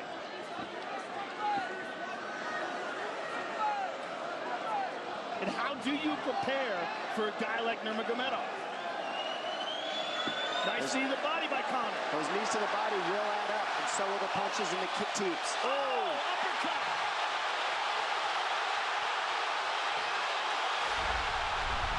McGregor feints. These guys are staring each other in the face right at time, no range at all. They're just sitting there punching, exchanging. McGregor continues to bank that body work. Seeing Khabib standing right in front of Conor like this is crazy. I don't understand why he doesn't shoot, why he doesn't mix it up. Oh, he clipped him the left hand. Oh! He slapped him. He slapped him on that one. Front kick to the body by Conor.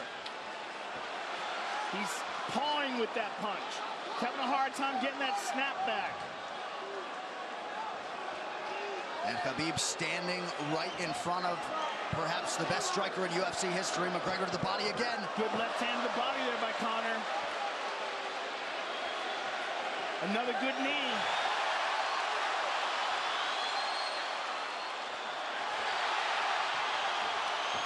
Khabib to the body. He doesn't seem to fear the power coming back from McGregor as yet.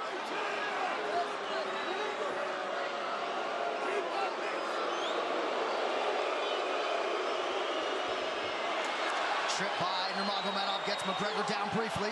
Back up to his feet, though. Very interesting.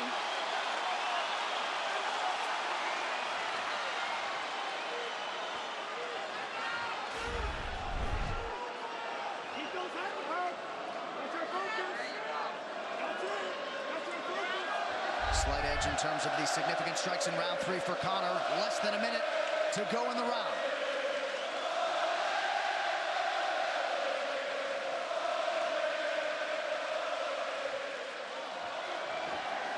And you see how Conor's collecting the left arm of Khabib. That stops him from being able to connect his hands, and he can't double off or grab a single leg.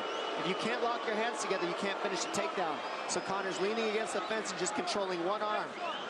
So what does Khabib do to counter that? You got to try to get a single leg the best you can, because you can't get a double as long as Conor's controlling your wrist. Here's grabbing the glove there.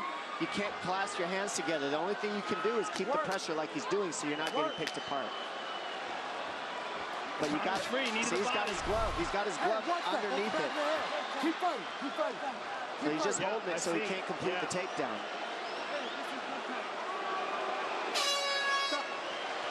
Yeah. 15 minutes in the books. We head to the championship rounds.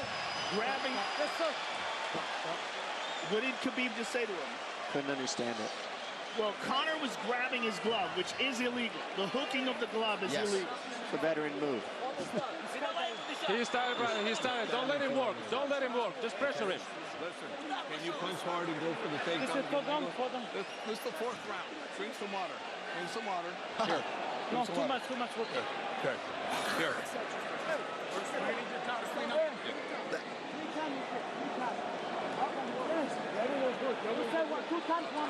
Hey, he shouldn't be talking.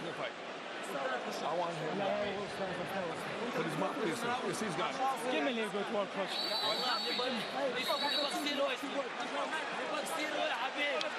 Khabib there protesting to the referee, Herb Dean, that 3 times Conor McGregor has held the glove. The championship rounds, ladies and gentlemen. Here we go. And Khabib, if you've watched his career, you know he's not in his element unless he is jabbing and talking to whomever. The referee, his opponent, round 4. Watch the counter left hand of Conor. It's what he's been set up. He's waiting for the right hand of Khabib. Oh, Conor looks very good coming out for this 4th round. I swear, I think this is when he was looking to try to get him, wait for Khabib to get a little tired on the takedowns and look to knock him out later. You would think it'd be the other way around, though. Second time for both of these fighters to have seen a 4th round in their careers. That jabbing front kick to the body. He used that fantastically against Chad Mendes, and he's using it here again tonight. There it is again. He's so worried about the power in his hands that sometimes you forget about his legs.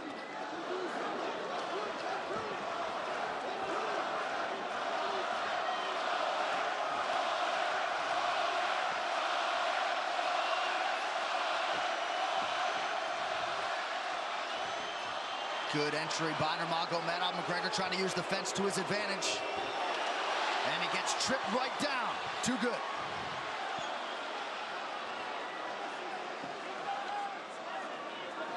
He does such a good job of using his legs to wrap up your legs. But Conor's back up to his feet almost.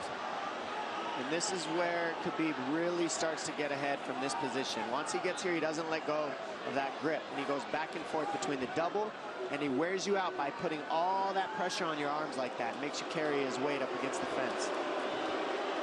He's done this time and time again. And when you try to stand up without hand control, he throws you. Another warning from Herb Dean for a fence grab there. He's grappling is just one step ahead. Just tremendous control on the ground. 4 of 7 on the takedowns for Nurmagomedov. But it's what he does with them. 2 minutes have gone by here in round 4. Got an arm triangle almost, but Conor got weaseled his other arm in there. It's in there, but it's still, the fact that he can pin the head against the arm is just, it's a big part of securing that. If he can control that, now he stepped the arm over, but now Conor regained that arm. The one thing Conor has done is stayed pretty safe. He's just getting controlled very badly is the only difference. Good hip escape there by Conor. Needs to keep going if he has the energy. But again, Khabib uses those legs to tie his legs up. I mean, it's a big part of his grappling. It's not just grappling with his arms, but utilizing his legs for control. Big left hands from Nurmagomedov. Again, full mount, back mount. There's the choke. He's got it, it's under the neck. There it is. Nope, it's on the chin. There's the tap. Still undisputed. Khabib Nurmagomedov has finished Conor McGregor tonight. Look at him. Look at him screaming at the corner. He's screaming at Dylan Dennis, Conor McGregor's jiu-jitsu coach. Look at him. Oh, and now Khabib jumps the fence. No. Whoa! No! And he's going right at Dylan Dennis. Mayhem! Oh, no. Total chaos here. It looks like UFC security has corralled Khabib Nurmagomedov. Well, Khabib wasn't kidding when he said no handshake after the fight. Oh! And now one of Nurmagomedov's teammates throws a right hand at Conor. All hell has broken loose. This is crazy.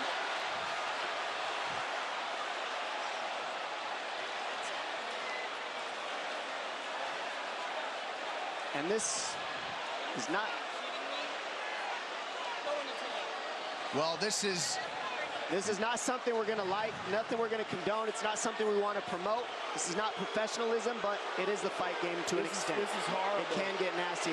This is the nastiest I've ever seen. Yeah, this is not how you want it to be in this sport. This is not how we want to represent ourselves. Jumping out of the octagon like that and attacking someone in the crowd. And I mean, that is so stupid and so unnecessary and so foolish. After such a spectacular victory. And one of Khabib's teammates, I believe, Zubair Tuhugov, landed a right-hand flush on Conor McGregor in there. This is going to stain an incredible performance for Khabib Nurmagomedov, and out of character for him, too. Yeah, this is not the way you want to represent the sport here.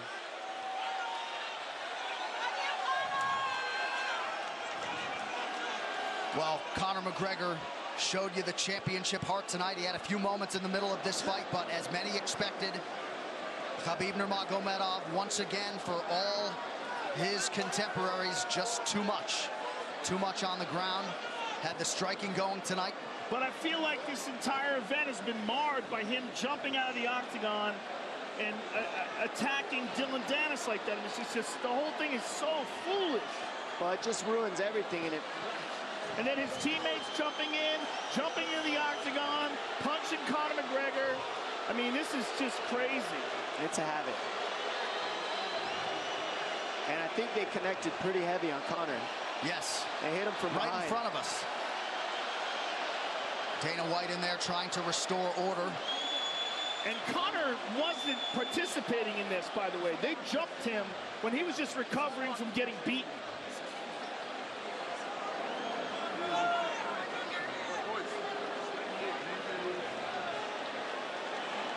Well, hopefully the worst of this is behind us, but drinks are starting to fly a little bit in here.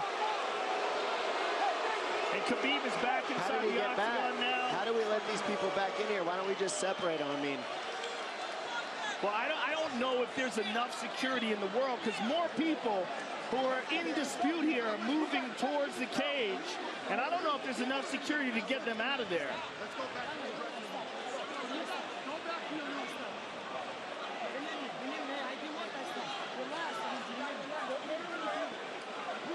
Khabib perhaps trying to explain himself here to Dana. Yeah, you don't want to be anywhere near the press conference after this.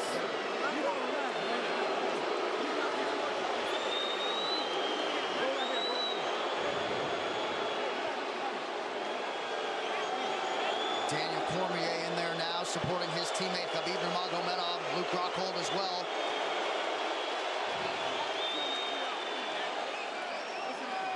But one thing that is undisputed about Conor McGregor is that he is honorable in defeat, Joe, respectful in defeat, and he did not deserve that right hand, the wayward right hand from a teammate inside the octagon after losing a mixed martial arts fight.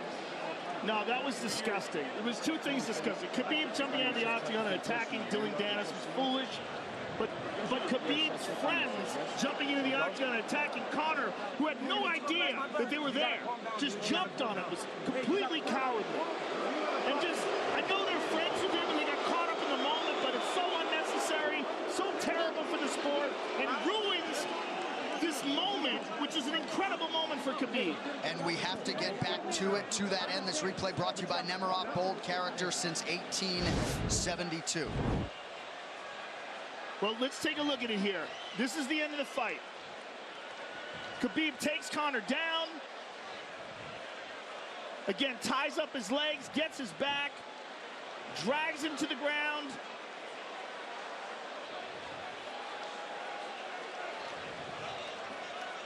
Got his back, got his neck, got under the neck, was cranking his neck. It was really more of a neck crank than it was even a choke. If you look at it, he's not even under the chin. And Conor forced the tap.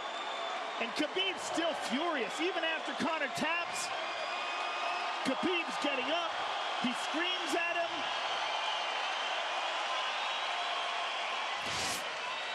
I mean, this is awful. Incredible performance by Khabib. But then to have this afterwards is just so disappointing. Well, and Khabib is such a calculated, well-thought individual that it's going to be interesting to hear from him as to why he exploded in such fashion. He's asking where his belt is now. Mick Maynard, our matchmaker, holding on to the gold, but... You know, and this is not going to end here. This is what's unfortunate. This is going to spill out onto the streets.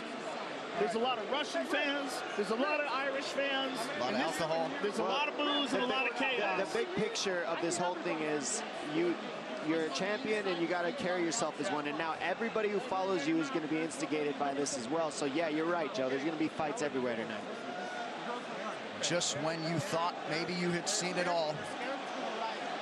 An amazing night of mixed martial arts competition, somewhat marred here late by the fight after the fight. Dana White's in front of us right now, just disgusted by the whole thing. Saying that Khabib probably won't be fighting again for a long time, and maybe not Conor either. Well, Conor didn't do anything. I mean, Conor lost, but he stayed there and he got attacked. True. Khabib jumped out of the octagon, attacked Dylan Dennis. His friends jumped into the octagon and attacked Conor. Conor didn't even retaliate. I mean, he got jumped. Yeah, that's what it amounts to. What's crazy is Khabib doing that. He's going to get fined. He's likely going to get suspended. This is awful. It's just not a pretty way to become champion, in my opinion. It's not how I would want it. And just, I can't overstate how out of character it is for the eternally composed Khabib Nurmagomedov, sure. Well, he's a respectful man, and when he's disrespected, he takes it extremely personally. He doesn't think this is just a game. This isn't fun. It's not promotion. For him, this is deeply, deeply personal. It's rooted. It went all the way to families for these two gentlemen, so it's a big deal for both of them. Here's what's going to happen. What's going to happen is, this is what I believe. If I put this belt on you, everybody's going to start throwing shit into the octagon. Are you ready for this? Not other people might get hurt.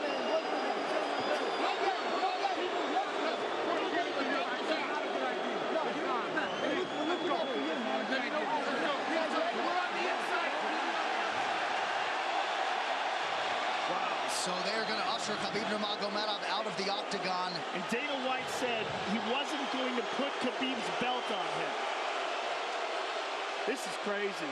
This is absolutely the craziest moment I've ever seen in all my years of calling fights. It was already the biggest fight of all time, and now it's spilled out into something completely different. It's awful because it's such a black eye on the sport. You know, I mean, it was a great night. It was a spectacular victory for Khabib. And to have all this play out like that is so incredibly disappointed. So incredibly disappointing. And Nurmagomedov seemed hell-bent on getting that belt inside the octagon, but they will usher him out. He will not talk to Joe Rogan. We will... I mean, they're throwing things at him. He's going to experience hate like he's never experienced in his entire career. If he thought he experienced hate before this is going to be on a whole nother level. All right, the official decision brought to you by Metro PCS, now Metro by T-Mobile. Discover the smarter way to get unlimited and see what's new on October 8th. One final time tonight. Here is Bruce Buffer. Ladies and gentlemen, referee Herb Dean has called a stop to this contest at 3 minutes, 3 seconds of the 4th round. Declaring the winner by submission due to a rear naked choke, and still the undisputed UFC lightweight champion of the world, Khabib, the Eagle, Nurmagomedov.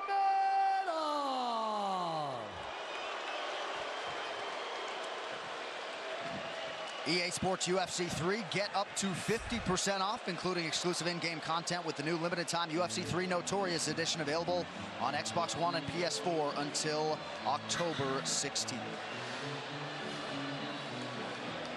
It's so weird to watch them run a commercial now. Yeah, it really is, isn't it? It's so surreal. I'm just glad we didn't send you in there, my man. Yeah, I know, right? I would have got run over. I know you kick hard, but... Please. I would have got run over. What would have been your technique of choice? Running. Running, jumping over the cage. I mean, I would have tried to talk some sense into Khabib. I wish someone had grabbed him and said, don't do this. Just don't do this. I mean, I can't believe we needed more security. We had more security here than I've ever seen in any fight ever before. Everybody anticipated this was going to be a hot moment where there's going to be a lot of tension. But to have this play out the way it played out is just, it's so disappointing.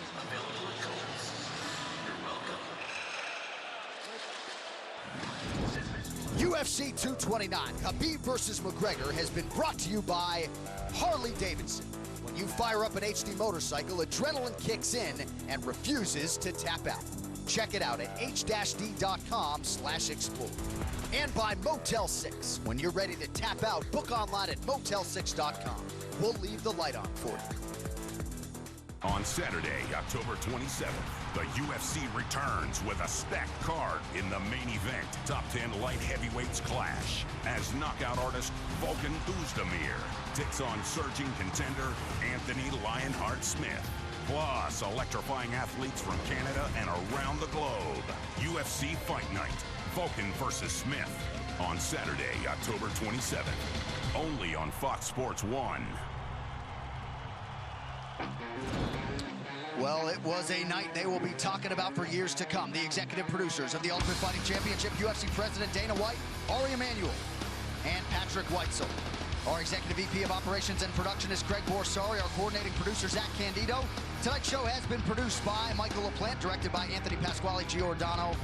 Our technical producer, Al Connell.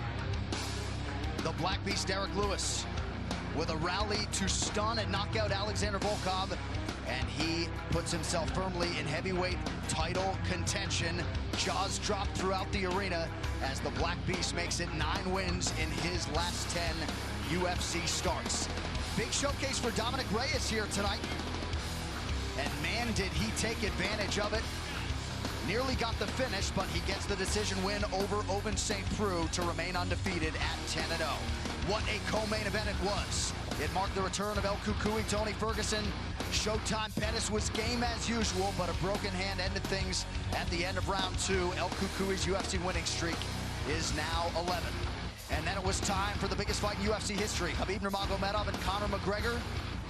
And tonight belonged to Khabib. Eventually he gets the submission and maintains his status as the undisputed UFC lightweight champion. All right, with that, for Joe Rogan, Dominic Cruz, and our outstanding crew, John Anik, saying so long from Las Vegas. We will see you next month from New York City for UFC 230. Until then, good night.